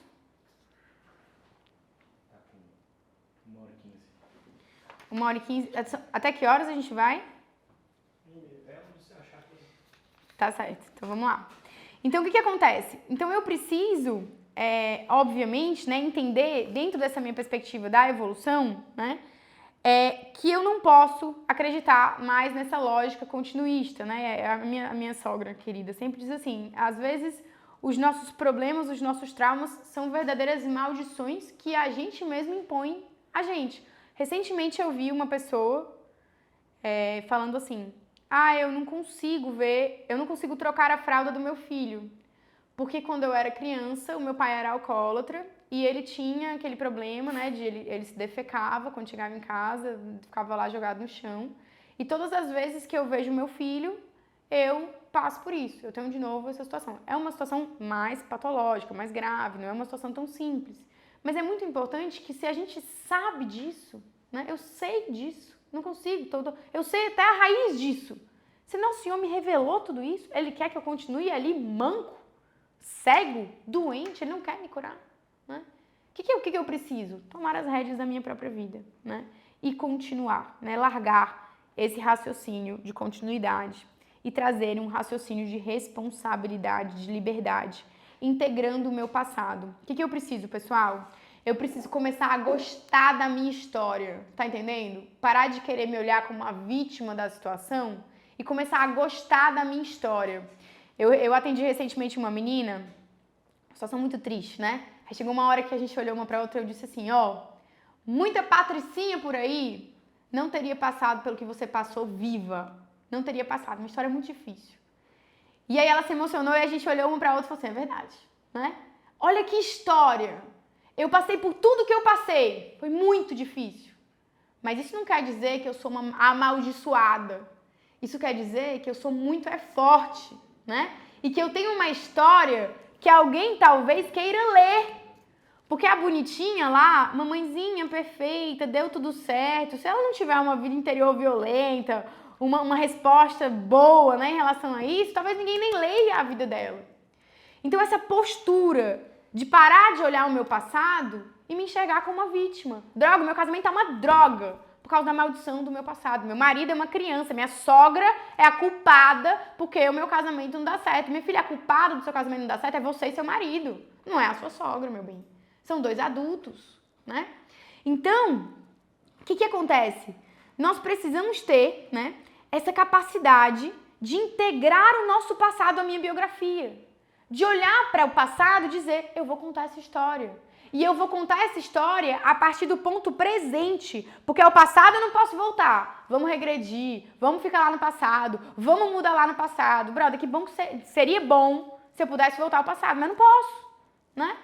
Então, passado passou, futuro não existe, então não sei o que eu vou fazer, vou andar aqui pra frente. Só tô aqui, numa escada que se desfaz. Eu subo um degrau, se desfaz aqui, se desfaz aqui. Eu subo o degrau, se desfaz aqui não se desfaz não. Então eu vou subindo, só tenho agora. Eu só tenho agora. Então eu preciso integrar esse passado na minha história. Cara, minha história... Marília, me conta a tua história. Cara, minha história foi punk. Aconteceu isso comigo. E qual é a coisa mais importante dessa história? A resposta que eu dei. A resposta que eu dei. Aí nós nos unimos, nos organizamos, vendemos o carro, fizemos isso, construímos outra casa e pegou fogo essa, meu marido, Rubinho, a casa da minha sogra pegou fogo. Perderam tudo, tudo. Eles eram crianças de 3, 4 anos, minha sogra chegou do trabalho, estavam os 4 parados assim, na frente da casa inteira pegou fogo, não tinha nada, perdeu tudo, né?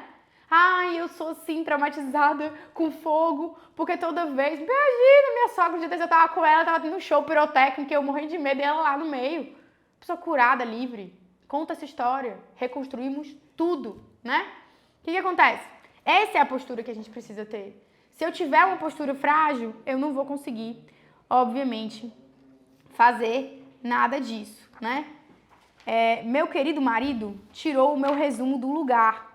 Por isso que eu estava sem entender o que estava acontecendo. Marília, começa a pedir pro pessoal mandar pergunta já. Ah, sim. Tá ótimo. Pessoal, enviem as perguntas de vocês, tá? Enviem as perguntas de vocês, por favor, para o arroba, no chat do Zoom, que os meninos vão recolher as perguntas de vocês. Então já vão enviando as perguntas que já a gente vai abrir para as perguntas, né? O que acontece aqui?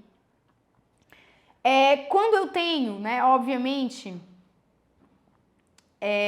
só um instantinho, só um minutinho, aqui, pronto, tá aqui, calma aí, pronto.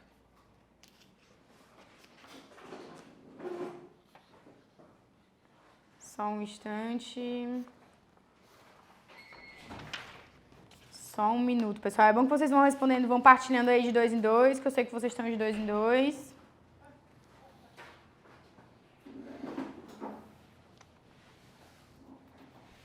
Pronto, vamos lá, vamos continuar.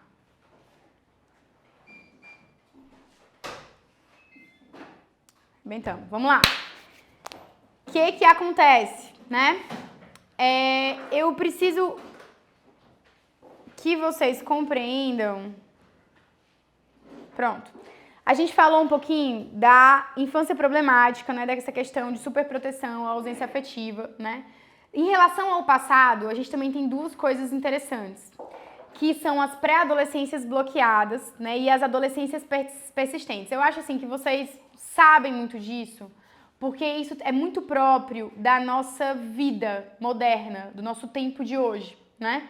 Então, todo mundo está passando por isso. E eu quero citar brevemente, né? Até porque é algo muito complicado de nós falarmos assim em uma aula aberta, né? Nós tratamos isso principalmente no individual. Mas as questões sexuais, né? Elas estão muito ligadas a essa realidade da adolescência, né? E da pré-adolescência não solucionada e da adolescência persistente. Então, quando eu tenho principalmente, lembra que eu falei pra vocês que o problema da infância, ela trazia uma perspectiva de autogratificação, né? Então eu preciso ser gratificado sempre, eu estou ali no centro de todas as coisas, eu tenho aquele impulso do comodismo, eu quero sempre estar no centro das coisas e as pessoas me servindo o tempo inteiro. Isso traz a perspectiva do autoerotismo. Então, a realidade sexual, entendam, ela precisa ser vivida de uma maneira em que eu tenho uma certa alteridade. Então, é como se fosse a relação, a sexualidade está ligada com a relação. É isso muito que a ideologia de gênero vem, né, desfazer. trazendo essa perspectiva do autoerotismo. É por isso que quando elas introduzem as crianças, né, a pedofilia é gravíssima, o abuso é gravíssimo, mas o ensino da masturbação precoce, o ensino do consumo da pornografia, ele é muito, muito grave, porque ele tira esse caráter da compreensão da sexualidade como uma realidade do ser humano relacional. É por isso, inclusive, que muitas mulheres, por exemplo, que têm o vício da masturbação na sua adolescência, elas têm problemas de vaginismo na relação sexual, porque elas compreenderam o sexo como o manuseio ali dos órgãos sexuais, e não a relação sexual inteira, né, que nós temos. Tanto que quando eu falo isso, quando eu falo que as maiores terminações nervosas, né, do prazer da relação sexual, elas estão dentro da vagina, as mulheres ficam revoltadíssimas, né? Não, porque o clítoris, papapá, porque é a parte externa, mas eu sei o que eu estou falando, né? Porque eu estudei com os maiores, né? Com os mestres em sexualidade desta terra, e não com as ideologias compradas, né? Que estão ligadas à perspectiva do autoerotismo. O autoerotismo, ele tem muitos nomes, então eles falam, né?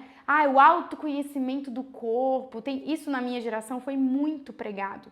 Então você vem com uma compreensão, quando a sua primeira compreensão é no casamento, é com outra pessoa, é a realidade sexual plena e consumada, você tem uma visão de sexo.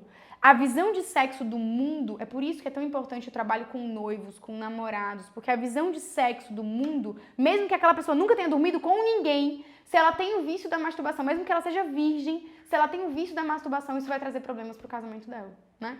Então, isso é uma coisa que precisa ser muito, muito trabalhada. E isso tá ligado à pré-adolescência não solucionada por causa da sexualidade precoce, né? Um outro problema que a gente precisa ver, né? Se tá trazendo problemas pra tua relação sexual. A relação sexual é um dos vértices do matrimônio, é um dos pontos muito importantes, porque aquela relação, ela tem o intuito da procriação, né? Para uns casais mais, para outros menos, né?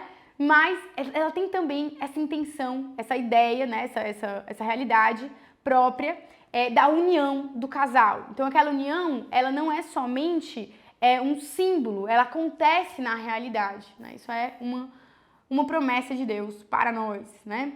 E o que acontece? O autoerotismo, ele rouba do casal essa realidade, e só o problema da sexualidade é uma das crises. Como eu disse para vocês, a crise é um componente natural e normal da vida humana, então a gente vai precisar enfrentar essa crise, né? O que acontece? Essa perspectiva do autoerotismo, né? Ela traz também o desejo de sedução. Então a abertura não é normal, não é saudável, né? Que duas pessoas que se amem, elas precisem o tempo inteiro da gratificação externa, do olhar de aprovação externo.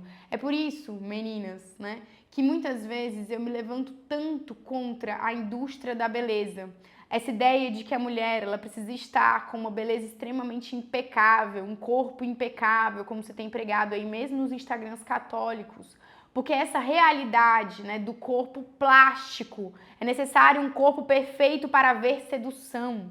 Isso é um absurdo, inventado há 10 anos, né? Nem há 20 anos era assim. Se você pega lá o Dom Corleone, não quero que você pegue, você vai ver que o corpo da mulher lá, da Polônia, era extremamente normal. Eu acho que o primeiro nude que eu vi na minha vida foi ali, né? O que acontece? Mas era um corpo normal. Então essa perspectiva do corpo plástico, né? Ela parte muitas vezes do desejo da mulher de seduzir para fora, daquela carência. Eu preciso estar perfeita porque eu preciso não só do olhar, o olhar do meu marido não me basta.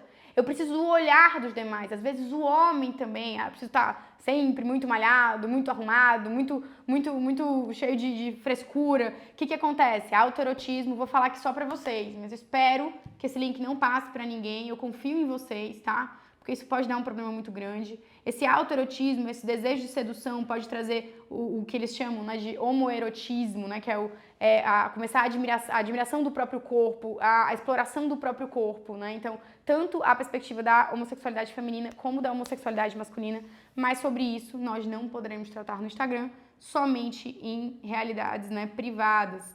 E aqui a homossexualidade, no caso, não seria estrutural, né? Não seria, no caso, genética, um componente, né, vindo, né, enfim, da constituição do próprio homem, né? Mas criado, né, como um hábito sexual. Por exemplo, tem uma história muito interessante de um casal que eles não conseguiam dormir juntos. E se descobriu que este jovem, né, que esse homem, ele tinha sido abusado pela empregada durante muitos anos. Tinha acontecido isso. E aí a mulher, ela começou a vestir roupas muito suadas, porque aquele cheiro relembrava as primeiras experiências sexuais daquele jovem, daquele homem. Muito triste, né? Mas o que acontece? Isso, eles conseguiam ter as relações por causa dessa realidade. As relações sexuais, né, que nós tivemos no passado, principalmente quando de maneira muito precoce, elas têm, né, elas acabam trazendo realidades, né, para a nossa vida cotidiana, um cheiro, uma forma, né, algo que nós fomos ensinados, né, que macula um pouco a nossa relação, né? E por causa disso pode haver também, do mesmo jeito que há o cheiro de maçã, o cheiro da empregada doméstica, pode haver também ali as primeiras experiências homossexuais. Não seria uma homossexualidade, digamos, genética, né? Estrutural, eles usam estrutural o termo, né? O que acontece? A gente tem também a perspectiva da adolescência persistente, que é o quê? Não é um problema tanto de carência afetiva ou de superproteção, de hiperafetividade na infância, né? Não seria também um problema no caso dessa pré-adolescência bloqueada, né? Em todos os sentidos, não só no sentido sexual. Mas o que acontece? Na vida humana, tem sempre a perspectiva da vida e da continuidade. Então, a criança, ela precisa morrer para que o adolescente venha, né? Acabou, é uma nostalgia. Eu me lembro uma vez, quando eu estava me formando no terceiro ano, eu coloquei aquela música para tocar no meu celular, era um i30. Aí era assim, agora eu era herói e o meu cavalo só falava inglês. Eu botei aquela música e falei assim, eu vou guardar esse momento aqui. Eu sentada nessa quadra e eu vou ter muita saudade desse tempo. Imagina, eu não sinto saudade nenhuma, zero, nunca senti.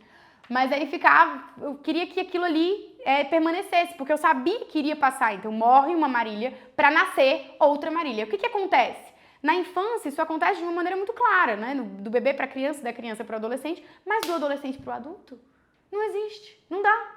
Não tem diferença. Rolou a puberdade ali, hoje principalmente, né, que nós temos uma outra perspectiva de saúde, a gente não tem tanta diferença de uma pessoa de 30 para uma pessoa de 20, né? E aí essa realidade faz com que haja uma decisão de persistência na adolescência. E aí se você tem um marido, ou se você tem essa realidade dentro de si, o casamento entre dois adolescentes, meu bem, não vai funcionar. Né? Não tem como funcionar um casamento entre duas pessoas que não tem qualquer tipo de identidade positiva, estável, madura, ações intencionais e tudo que a gente já conversou. Então, não é uma questão de uma infância problemática ou de uma pré-adolescência bloqueada, mas é da adolescência persistente. Eu assumo. Como é que isso acontece? Às vezes isso acontece, a gente já viu casos, de maneira postergada. A pessoa tem a vida toda certinha, engravidou cedo, teve que amadurecer, aí quando chega ali com 35 anos, retorna. Eu inventei hobbies novos, ou agora eu vou para a balada, né? Isso é uma decisão. Se eu começasse agora a agir como um bebê, todo mundo ia dizer, tá doente, né? Mas quando uma pessoa de 30, 35 anos volta a agir como um adolescente, ninguém fala isso pra ela, né? Então pronto, aí o que a gente acontece? Aí o adulto, né, ele acaba tendo um comportamento adolescente, não confiável, superficial, egocêntrico, inconstante, não empático, que são coisas da adolescência. Na adolescência, a gente tem pouquíssima empatia com a dor alheia. É um traço da adolescência. Então, a gente olha ali uma pessoa que morreu, aí faz uma brincadeirinha, faz uma piadinha, caiu, papapá, aconteceu isso, a gente não tem aquele coração, né? Eu perdi a minha irmã na adolescência, a minha irmã morreu na adolescência. E obviamente que eu sofri, mas eu não saberia perdê-la na vida adulta. Eu acho que seria muito mais difícil. Porque a adolescência tem essa falta de empatia. Então, eu vivia a dor da morte, mas outras realidades, como a dor da minha mãe e do meu pai, eu percebi tempos depois. Isso acontece, é muito natural. Só que um adulto que imita um adolescente, às vezes ele traz consigo essa falta de empatia, esse egocentrismo inconstante, né? E o que precisa ser feito? Se você vê em você essa perspectiva, a grande questão é mudar a convicção. O mundo elogia o adolescente baladeiro, acha bonito o vício e não a virtude. E ignora a coragem, a virtude de um pai, né, que sustenta a sua família, que vive uma vida muito árdua. Então a gente admira o Neymar, o menino Ney. O menino Ney tem o quê? 40 anos de idade? Eu sei lá quantos anos o menino Ney tem, né? Ele não é mais um adolescente. Até as próprias marcas da moda, né? Eles querem que nós nos vistamos como adolescentes, que a gente haja como adolescente, que a gente goste das mesmas festas, que a gente não se case, para que a gente continue dando dinheiro para as festas, para moda, para as compras frívolas, porque dinheiro de família é comida, Só quer comida, só comida e fralda, né? E isso não é uma coisa tão interessante, né? Então, a perspectiva de tentar entender dentro daquela pessoa, através não da censura e da crítica, mas do elogio e da motivação, se a construção da biografia dela vai ser uma construção de uma biografia infantil e boba, fixada na adolescência, ou se ela quer passar para esta fase. Então, por exemplo, eu gosto muito quando tem aqueles memes na internet. Napoleão estava em guerra aos 23 anos de idade, né? Michelangelo construiu Davi aos 19, né? Então, isso aí para a pessoa cair na real. Gente, o que eu estou fazendo com a minha vida? Então, um estilo de vida infantil ou adulto. Do mesmo jeito que a gente pensou lá, eu quero um estilo de vida egocêntrico ou autotranscendente. Eu quero um estilo de vida infantil ou adulto. Isso precisa ser trazido para nossa casa, né? Tô acabando, eu prometo. Última coisa, porque eu não vou falar das realidades espirituais familiares, tá? Depois a gente pensa num jeito que eu ia falar pra vocês da noite escura do amor, né? Do mesmo jeito que acontece na nossa vida em Deus, acontece também na nossa vida real, né? Que nosso amor é provado na fé. Eu tenho algumas perguntas aqui, tá? Inclusive sobre autoerotismo e homoafetividade. Então, Lucas, essas eu não posso responder. Já deu problema no Zoom, né? Sobre... Quer fazer pra ver se eu consigo responder? Pronto, deixa eu ler Pode. aqui. Lê, vai. Pronto. Eu vou te mandar agora pelo celular, mais fácil. Tu tá com o celular aí? Tu quer ler não? Tu tem uma voz tão bonita. Não, horrível. Mas não vai aparecer não. Se tu quiser eu leio. Então lê, pode ler. Pronto.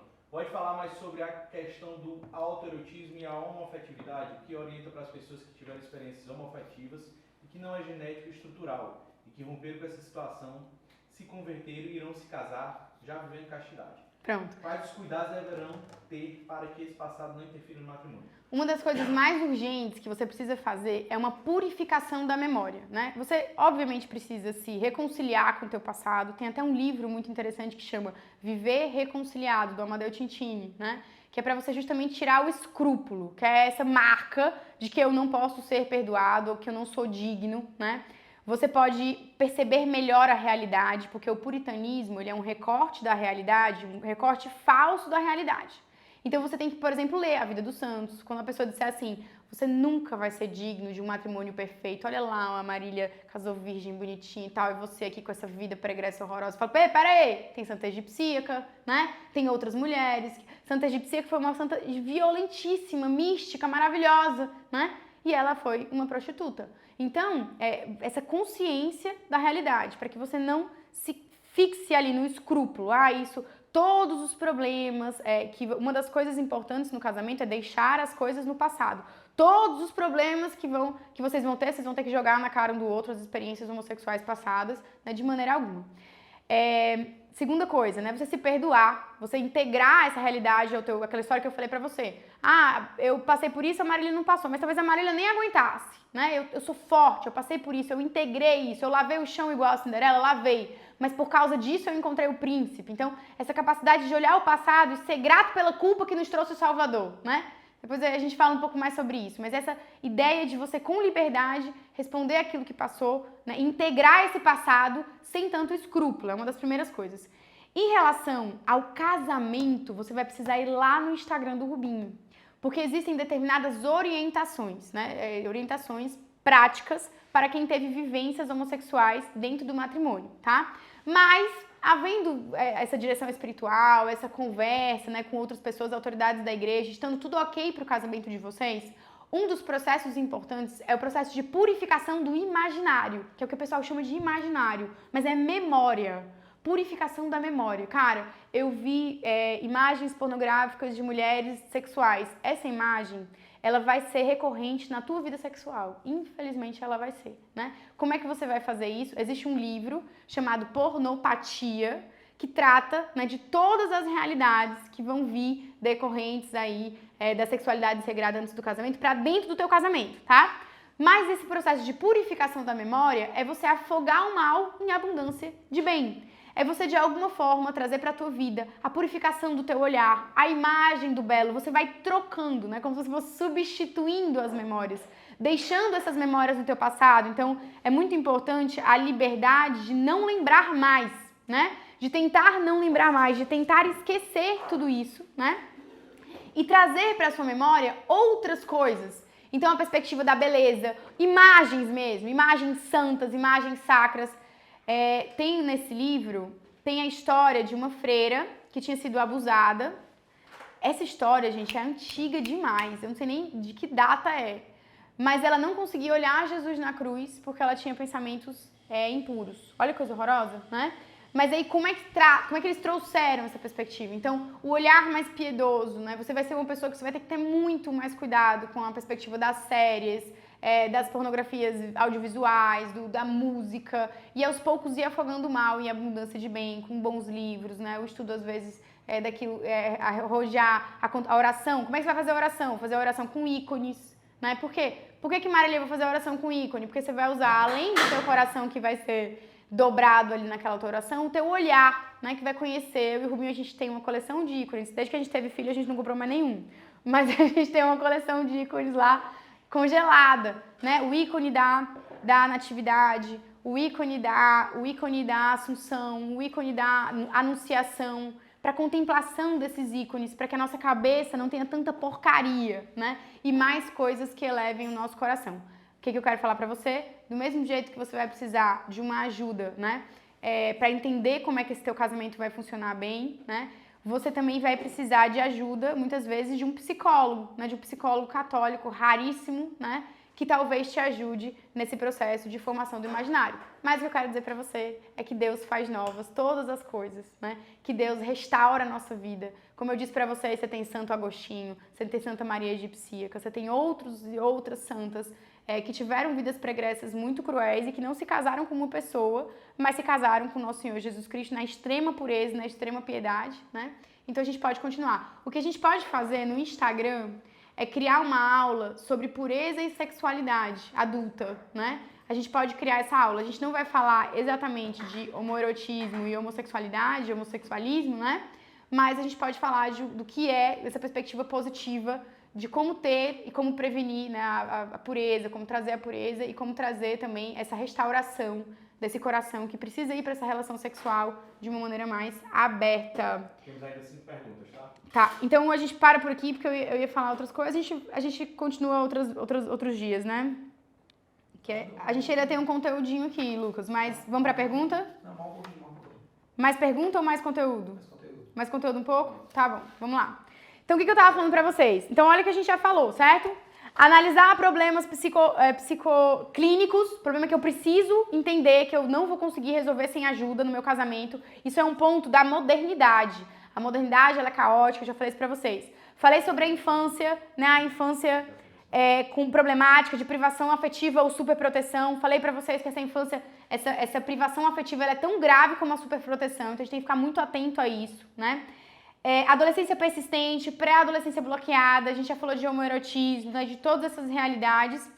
E falamos já anteriormente o que a gente vai fazer isso. A gente vai dizer não para a lógica continuista do Freud, que nós somos dessa psicologia meio experimental, moderna, de que nós somos fruto do nosso passado, então as nossas ações elas são somente consequência dos nossos traumas anteriores e que por isso eu tenho que voltar ao passado para refazer tudo, não, né? O que nós precisamos fazer é ter uma lógica, um raciocínio de responsabilidade e liberdade. E se eu tenho consciência do que me aprisiona, o que determina a minha ação, eu preciso romper essa cadeia, romper essa corrente e dizer, não, eu me responsabilizo pela minha vida, os meus atos e as minhas ações são maduras e eu tenho consequências muito graves, né? E essas consequências, elas são intencionais, né? É essa a nossa ação. Dói, Marília? Dói, mas, meu gente, a vida dói, né? Então, é assim que o meu casamento não vai ser afetado por todas essas realidades. Aí eu chego na parte, como eu falei pra vocês, eu não vou falar hoje de problemas espirituais, tá? Mas um dia a gente pode marcar também alguma coisa sobre isso. O que eu vou falar pra vocês? Eu quero falar pra vocês sobre a formação permanente, né? O que acontece? Eu tenho aquela pessoa que tem infância complicada, problema psicológico e tal, e eu tenho uma pessoa que não entendeu, lembra que eu falei pra vocês de identidade, né, que a identidade é a busca do sentido, a afetividade, o desejo de afeto, de ser amado, né, e a vocação, que é a perspectiva do agir, da ação humana, né? Quando eu tenho essas coisas bem fixas na minha cabeça, eu não sou aquela pessoa que acha que a vida é um castelo perfeito, né, que é tudo, que nós viemos a este mundo a passeio, que quando a minha vida está boa, eu estou numa rede em Bahamas, na praia, olhando para o mar. Quando eu tenho essa perspectiva da minha vida, tudo ao meu redor se desordena, Porque é como se eu estivesse, lembra lá o meu vídeo no YouTube? É como se eu estivesse num navio indo pra guerra achando que eu tô indo comer biscoito. Quando eu não tenho esse recorte da vida, da finalidade da vida humana e acho que a vida ela é hedonista, ela serve para o meu próprio comodismo, eu começo a encarar a crise como um problema. Eu mudei para um sítio e o meu sonho era morar no sítio, então eu sustento que eu morar no sítio até o fim. Né? Tudo dando errado, eu lá segurando o sítio. Quando eu cheguei no sítio, meu maior problema foram os bichos enormes que aparecem. Descem caranguejeiras, é o que eu digo, eu tenho medo de caranguejeira maior que uma mão. Porque até uma mão eu seguro. Mas eu tenho caranguejeiro na minha casa que é do tamanho de um filhote de cachorro. E eles descem. E eles descem pelo telhado. E o Rubinho tá de plantão, né? Tem uma cobra, parecia uma cobra na minha casa, que ela era do tamanho dessa sala, né? Escorpião, assim, tudo aparece na minha casa. Teve um dia que eu precisei virar a chave. O sítio, o bicho é um componente natural da vida no sítio. Eu quero morar no sítio? Quero. Como é que é a Veruca Salt? Eu quero comer a amora e não quero engordar, né? Lá na fábrica de chocolate. Como é que é a vida? Quer comer amora? Come, bichinho, amora. Vai ficar explodir, engordar, vai ficar presa lá na fábrica de chocolate, né? Então, eu quero sítio, eu quero o bicho também, componente normal da vida humana. Quando eu encontro o bicho, eu faço o quê? Me descabelo, começo a chorar. Rubinho, vamos dedetizar o sítio. Não dá pra dedetizar o sítio. A primeira vez que eu liguei pra uma empresa e perguntei se elas dedetizavam o meu sítio, a mulher riu do outro lado. Como é que vai dedetizar um sítio? Né? Muito difícil. Então, o que acontece? Não dá pra você se desesperar. Do mesmo jeito, quando aparece a cobra ou o lagarto, do mesmo jeito que o bicho é um componente natural da vida do sítio, a crise é um componente natural da vida do homem. Lembra que eu falei isso pra vocês? Então, quando eu encontro a primeira crise do meu relacionamento, eu olho pro meu marido e digo: ai, nós tomamos uma decisão errada. Ou então aquele casalzinho católico, escondendo tudo, com medo das pessoas julgarem porque é falta de Deus. Casal católico, não tem crise. Mas que loucura é essa? Componente natural da vida humana é a crise. A crise é o motor da transformação, da mudança, é a vida de Deus, né? É Deus agindo na nossa vida. Não é pra gente viver incensado no altar, é pra gente sofrer aqui, mudar, né? Viver as obras de Deus, vão vir as obras de Deus na nossa vida. E aí quando tá na crise, aqui é o desafio, não, aqui é a vida normal. A vida normal é a crise. O que acontece quando eu tenho essa concepção no meu casamento? Eu começo a entrar na perspectiva da formação permanente. É essa frase que eu tentei, eu sou péssima no marketing, né? Mas eu tentei adiantar para vocês lá no meu Instagram aberto. Essa ideia da formação permanente que vai ter que ser gravado lá, que nem uma tatuagem no nosso coração, para entender que toda a nossa vida, ela parte da ideia que se nós não tivermos essa adesão à formação permanente, aí a gente vai entrar em crise. A gente que vai querer se descabelar. Por que eu preciso? Se os desafios e as dificuldades da minha vida são obras de Deus, eu preciso fazer igual lá no videogame. Eu preciso catar toda a estrelinha que eu puder nessa fase aqui. Eu preciso aprofundar a minha personalidade, melhorar o desenvolvimento na minha biografia, com tudo que eu puder. Eu preciso ter essa gana de viver a crise. Tá difícil? Tá difícil. Vamos além, né? Como eu disse pra vocês, o cara quando tá jogando videogame, encontra o chefão, ele não tá chateado. Ele chegou até ali. Ele fez boas opções, ele decidiu ter a família dele. Eu tava conversando com o Rubinho e eu falando, né? Rubinho, as nossas decisões, o doutorado e papapá, a residência, né? Muitas vezes essas realidades, né, são às vezes deixadas um pouco de lado porque nós decidimos nos abrir à vida, né? Então nós estamos no jogo. Se você é uma família católica, você está no jogo. Se você acredita no conto idiota de que você se abriria a vida na teologia da prosperidade entranhada até o osso em tudo que é católico desse Brasil, que se você fizesse tudo direitinho, você ia ter um mar de rosas na vida, minha filha, você nunca leu uma biografia de um santo na tua vida. Você não sabe qual é a vida em Deus. Você não conhece, né? Absolutamente nada. Você vive uma fantasia. Você vive uma ilusão, né? E, portanto, você não é feliz, porque você não consegue aderir a essa formação permanente, que vai fazer com que não é só formação blá, blá, blá. Isso aqui é muito importante. Você vai buscar insights, você vai buscar aula, você vai buscar livro, né? Alguém que te ajude, que leia pra você, que conte aqui pra você, né? Mas a coisa mais importante é a formação da providência de Deus na tua vida. É aquilo que você precisa. A gente precisa ter essa consciência de que os nossos desafios, os nossos maridos, os nossos filhos, né? Eu não pari os 7 anões, né? A melhor frase que eu acho que eu pari umas crianças para me ajudar, que ia ser tudo lindo na minha casa, mas claro que não, né? Difícil, são desafios muito grandes porque são justamente a vida que Deus escolheu pra gente. Quando a gente culpa as adversidades da vida, como se o normal fosse a linearidade, né? A gente esquece da formação permanente. O que acontece? Quando a gente vive tentando segurar a vida, reter a vida, eu preciso descansar mais, eu preciso de mais autogratificação, eu preciso encontrar uma forma de pegar meus filhos tudo catarrento e arrumar e bater uma foto, expor no Instagram para ganhar like. Quando eu tô sempre nesse esforço de reter a minha vida, de me preservar de alguma forma, né? O que acontece? Eu me fadigo. Eu vivo como se fosse um burnout, né? Espiritual. Eu olho para tudo aquilo e eu falo assim, eu não consigo mais viver as adaptações que a vida me pede. Eu me fecho, né? Tem um termo em latim que eu não vou me atrever a falar, né? Mas é uma falta de docilidade, né? Um termo melhor do que docilidade. Eu não me torno mais dócil à formação permanente por fadiga. Eu falo, eu não quero viver. É a postura do adolescente que não quer sair do quarto, diferente da postura do Guido e do Bento, que querem sair para a aventura, que eles acham que ser tratado como um nenenzinho, balançadinho, não é bom. Bom é sair para a vida. Bom é a aventura. Isso é a vida. Isso é alguma coisa para você escrever na sua biografia, né? No seu casamento é assim também. Quando você encontra um problema, você não quer. Ou você abafa a crise, ou você se joga nela, você foi um erro, vamos separar, né? Então as adaptações da vida, né, são importantes nessa perspectiva dessa formação permanente, né? Então os contingentes, aqui, infertilidade, fracasso financeiro, mudança de emprego, interferência da família, né? Todas essas realidades, muitos filhos, poucos filhos, dificuldades de educação, sentimento de inutilidade, rejeição, maledicências, crises afetivas, apaixonamentos, lutos, enfermidades, né? O que é isso aqui?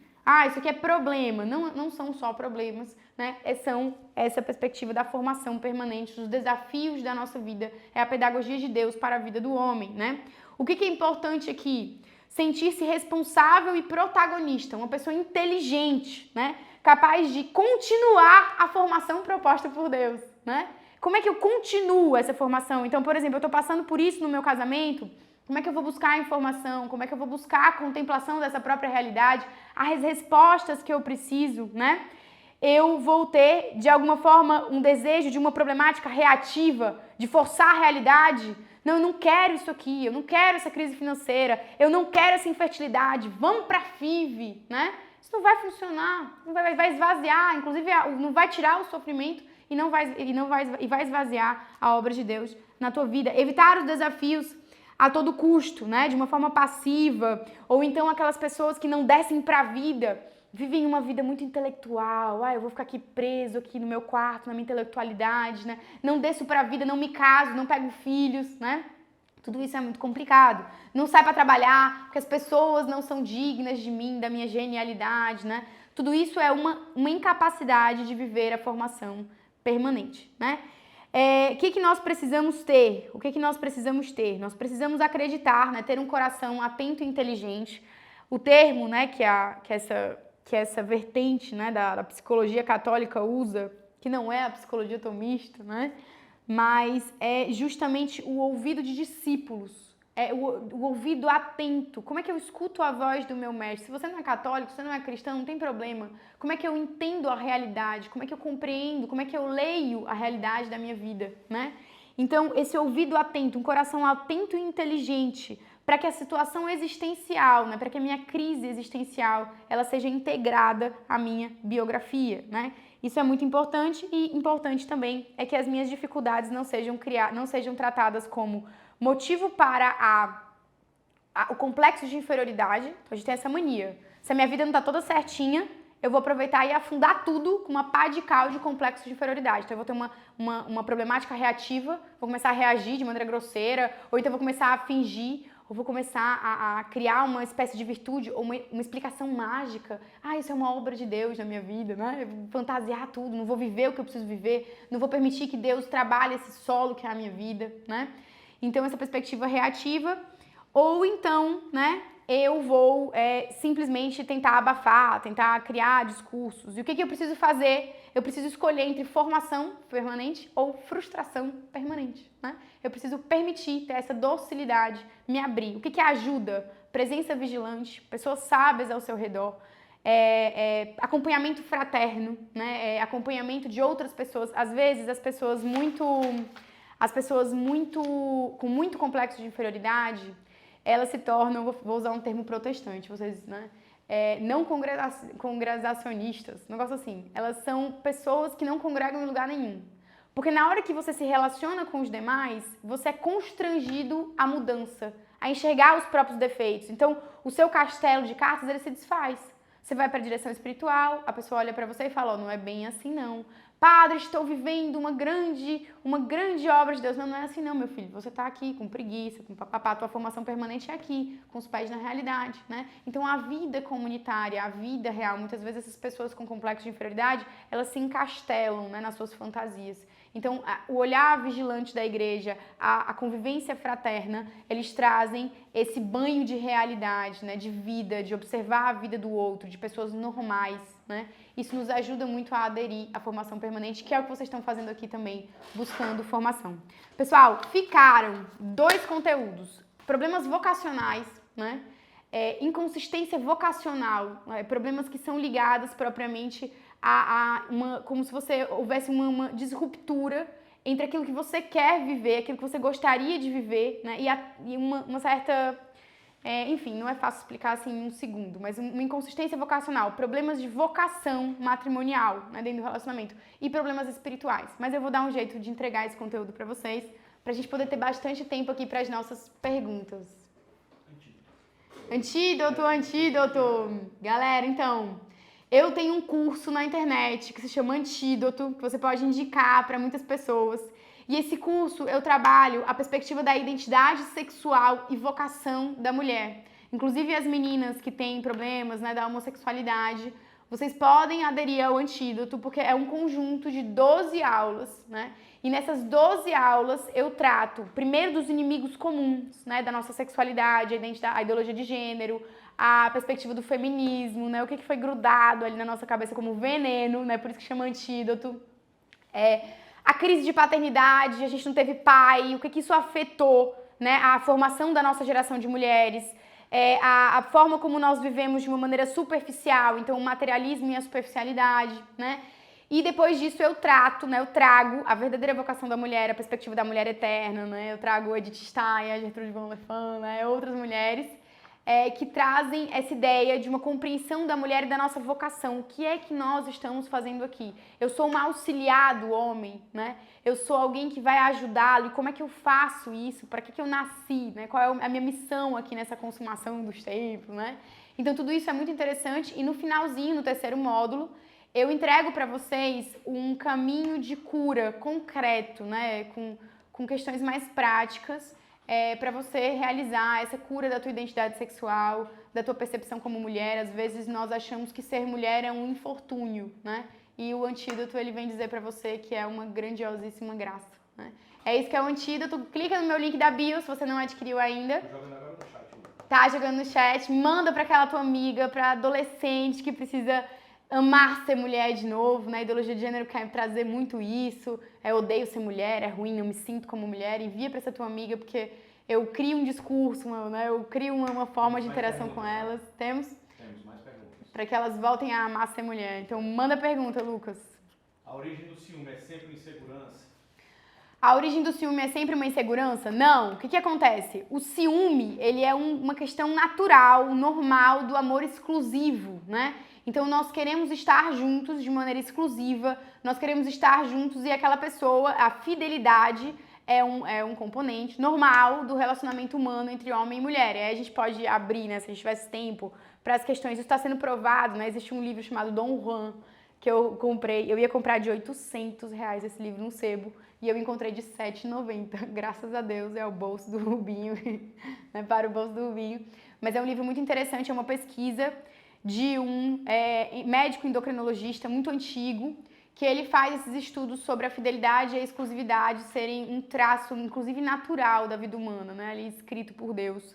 Então, essa exclusividade, ela é fundamental, inclusive, se a gente fosse falar sobre inconsistência vocacional, matrimônio, a gente entenderia que a fidelidade, ela está ligada, ela é um desses componentes da relação matrimonial. Então, a incompreensão a incompreensão da fidelidade, inclusive de coração, aquele cara que quer estar sempre fora de casa, que quer estar sempre na igreja, ele não entende a exclusividade do coração voltado para a esposa, ele não encontra em casa esse lugar, então ele prefere estar com os amigos, prefere estar na igreja, prefere estar em outro lugar, né? Porque é justamente essa infidelidade, que não é só uma infidelidade física, carnal, mas não estou dizendo que isso é infidelidade ou traição, não é, né? Mas entendam que isso afeta a própria vocação, o próprio matrimônio como uma vocação. O ciúme, ele é bom, ele é positivo, só que o ciúme, ele tem que ser visto, ele tem que nascer no coração como um desejo de zelo e cuidado, né? Então eu olho para o outro e falo assim, olha, se você me trair, você está ferindo a tua própria carne. Você tem que ser fiel a mim, né? Ser fiel a mim é bom para você. Então não é um olhar de posse de domínio. Eu quero o outro como objeto da minha felicidade. Então o meu desejo naquela relação é consumir o outro, igual uma viúva negra, igual um gafanhoto, né? Eu como o outro para mim, eu quero o outro para mim. Esse ciúme de posse, de domínio, né, que São João Paulo II vai falar isso em Amor e Responsabilidade, é o masoquismo. Né? Não é o sadomasoquismo, é o masoquismo, é o amor da dor, né? Eu quero dominar, eu quero escravizar. E aí o ciúme de tudo. Meu marido não pode ir numa reunião com os amigos da igreja, meu marido não pode fazer uma formação, meu marido não pode ter outros interesses, ele não pode participar de um jogo de futebol, ele não pode nada, eu tô sempre muito insegura, ou eu tenho um complexo de inferioridade, porque eu preciso que meu marido me ache a mulher mais linda do mundo, né? Não vai acontecer. Então, o que acontece? Esse ciúme, ele pode ser uma neurose, ele pode ser um sinal, um sintoma de um problema, quando ele tem um foco centrado em mim, e ele pode ser um sintoma de uma vida saudável, de uma vida matrimonial estável, feliz, é um reflexo do zelo, né? É muito natural e normal, inclusive. Meu filho, não dê carona pra fulana, eu tô lhe pedindo isso. Meu amor, eu não quero mais você conversando tanto com essa cicrana. Quando os homens são católicos e quando existe essa fraternidade de irmãos, é muito natural que isso tudo já seja passado para eles de uma maneira muito clara, né? Como é que você vai zelar pela tua castidade, como é que você vai zelar pela tua fidelidade. A responsabilidade também do homem, zelar por si, pelo seu coração. Quem vive no perigo, nele perece, né? Então, quando o homem está muito aberto a tudo, e isso às vezes está ligado lá a problemas de uma adolescência persistente, de uma pré-adolescência bloqueada, de uma infância afetiva, né, carente, porque eu preciso estar sempre no centro das atenções, né? Isso daí é muito ruim. Então é importante que o homem também cuide da sua fidelidade, né? Cuide das suas esposas também em outras relações, em outras realidades, né? Por exemplo, tem o Tanqueray, ele diz que as finanças matrimoniais são uma proteção para o homem e para a mulher. Porque a mulher, ela tem uma tendência de perversão na superficialidade e no consumismo. E o homem, ele tem essa tendência nas coisas mais carnais. Obviamente não é só isso, né? Então, quando a finança tá toda juntinha ali, não se traz sem dinheiro, né? Então, o homem é protegido e a mulher é protegida. A mulher é protegida da superficialidade, o homem é protegido da infidelidade, porque eles dois ali estão de olho nas finanças. Eles olham, eles chamam de balaio, né? Junta o dinheiro aqui, é meu, é seu. E aí existe essa proteção. Então o ciúme é bom, é uma orientação, né? Você precisa zelar pelo teu marido, mas quando ele é fruto de uma neurose, ele não vai proteger o teu marido, ele vai, na verdade, desordenar essa dinâmica da relação matrimonial, né? Tem mais perguntas? Temos, oxe. Ah, meu Deus. Ainda temos outro. Se tem mais, eu vou querer um pastel. Tô brincando. Quando temos experiência ruim no casamento, perdoamos, porém, não esquecemos quando vivemos situações gatilho. Não queremos nos separar, mas como lidar com a memória e o que aquilo ocasiona. Pronto, então, o que acontece? Quando acontecer uma coisa ruim, não é só essa questão da memória. As pessoas escutam que tu lê? Ainda bem, graças a Deus, né? Eu já ia responder. A gente perdoa, certo? É o perdão, primeiro ponto, né? O perdão, ele tem um caminho. Perdoei. Os meus atos vão ser congruentes ao perdão. Mas a dorzinha do meu coração, né? Perdão pelos termos, tá muito tarde, né? A gente, aos poucos, ela vai sendo curada. Inclusive, existem pessoas no catolicismo que ligam o sistema do perdão, o caminho do perdão, às fases do luto da Elizabeth Kubler-Ross. Kubler-Ross, o Rubinho tá aqui me corrigindo. Porque justamente você vai passar por todas aquelas fases do luto, você vai passar também pelas fases do perdão. Perdoou, não é pra ficar agindo como se não tivesse perdoado, perdoa, né? Prestem atenção. As pessoas, elas dizem que é falsidade você agir contra o teu coração. Mas isso não é falsidade, isso é inteligência e racionalidade, né? Quando eu ajo, eu falei aqui, eu tô com raiva, eu digo, boa noite, meu amor. Falei uma coisa, isso é falsidade? Eu tô com raiva aqui no coração. Não, porque aqui na minha cabeça, eu amo mesmo. Então, eu tô ignorando a emoção e o sentimento e eu tô agindo conforme a razão. Isso não é falsidade. Eu falo porque os lábios precedem o coração. Eu tô querendo puxar meu coração pra isso aqui, essa verdade que eu acredito aqui. Eu te amo, meu amor. Você é o meu amor. Vacilou, vacilou, mas você é o meu amor. Então, o perdão, ele tem essa característica forte, né? Da gente agir muitas vezes, mas o coraçãozinho ali tá capengando, correndo atrás. Então, tem as fases do processo do perdão que você precisa viver. Agora, mais uma vez, antigamente era um pouco mais fácil, né? Hoje em dia, no caos que a gente vive, sem tempo para contemplação, sem livro, as pessoas liam antigamente, era natural que as pessoas lessem, né? As pessoas tinham formação.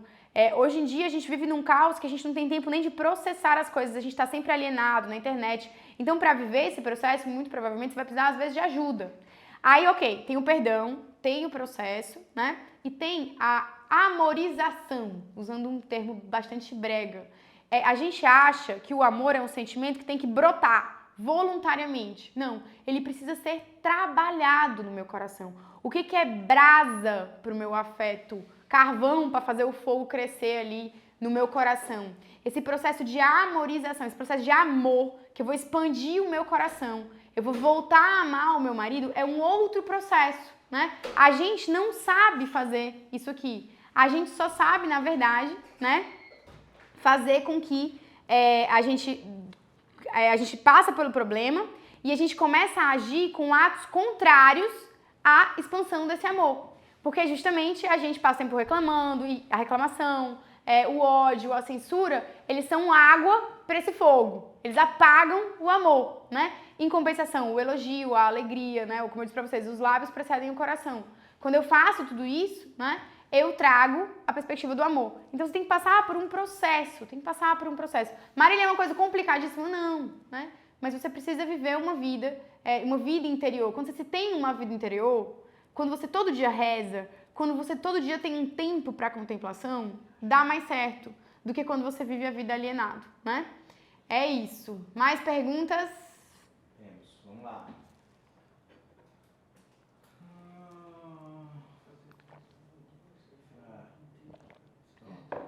O que é necessário para fazer para curar a carência? Para você curar a carência? Contei pra vocês no começo da aula. Vocês devem ter perdido, esse pessoal deve ter perdido no começo da aula, será? Não, né? Também. É aquela história que eu contei pra vocês, né? Quando eu bebo da fonte do amor, o meu coração foi criado para um amor que não é humano, que não é aqui, que não é esse amor. O meu coração foi criado para um amor eterno, alto. Se eu não tenho vida interior, eu não me relaciono com esse amor. E se eu não tenho vida interior, eu não consigo fazer com que esse amor ele transborde para essa relação humana.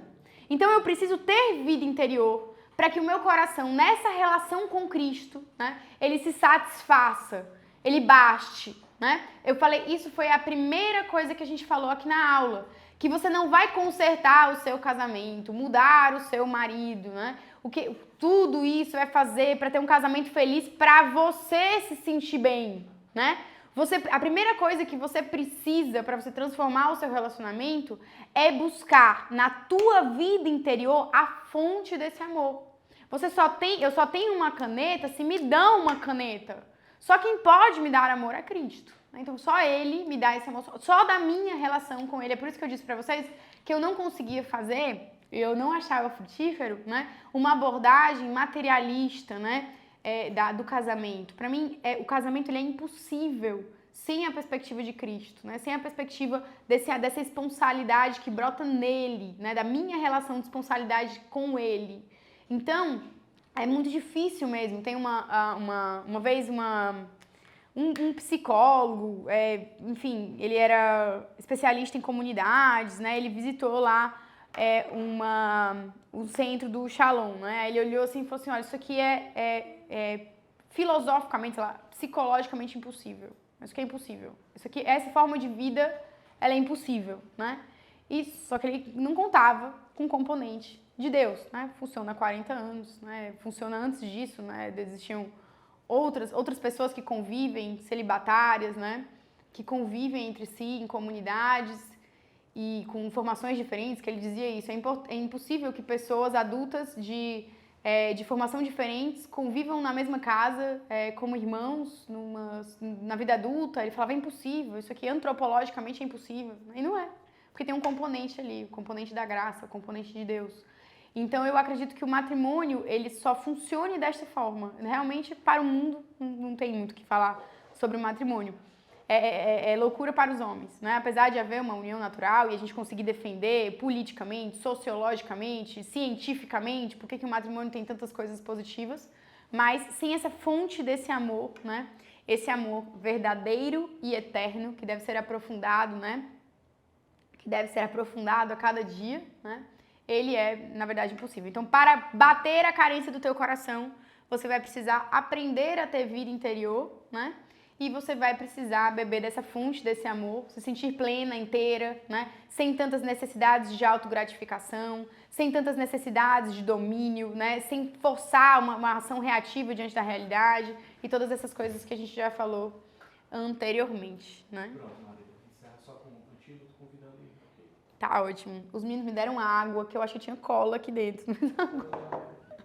Foi brincadeira. Pessoal, então vamos encerrar a nossa Masterclass. Eu espero que vocês tenham gostado de todo esse conteúdo, né?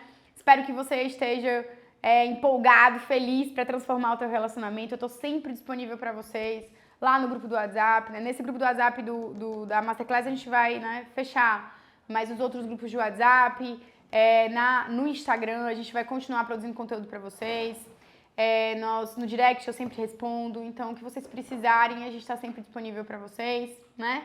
Indiquei poucos livros, a gente foi muito conteúdo para pouco tempo, mas eu espero que vocês tenham gostado, né? Lutem pela família de vocês, pelo matrimônio de vocês. Esse é a grande resistência deste tempo, né? Algumas pessoas dizem a rasteira no mal vão ser as famílias, né? A educação católica, as crianças criadas nessas igrejas domésticas. Isso não é um projeto fácil, não é um projeto sem crises, né? Mas sem sombra de dúvidas vai valer sempre, né?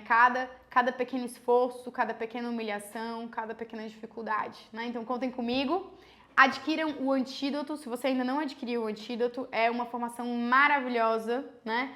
É uma formação muito completa, muito importante. Aqui vocês assistiram uma aula, lá vocês vão ter 12 aulas para ruminar nesse mesmo sistema, as 12 aulas assim, sem parar, sem respirar, sem beber água, né? E esse conteúdo eu trago mastigado para vocês, da melhor doutrina católica, né? Da melhor psicologia, da melhor visão de homem que a gente tem hoje em dia, né? Que está dentro do catolicismo. Então é isso, muito obrigada pela fidelidade de vocês, pela amizade de vocês e até a próxima.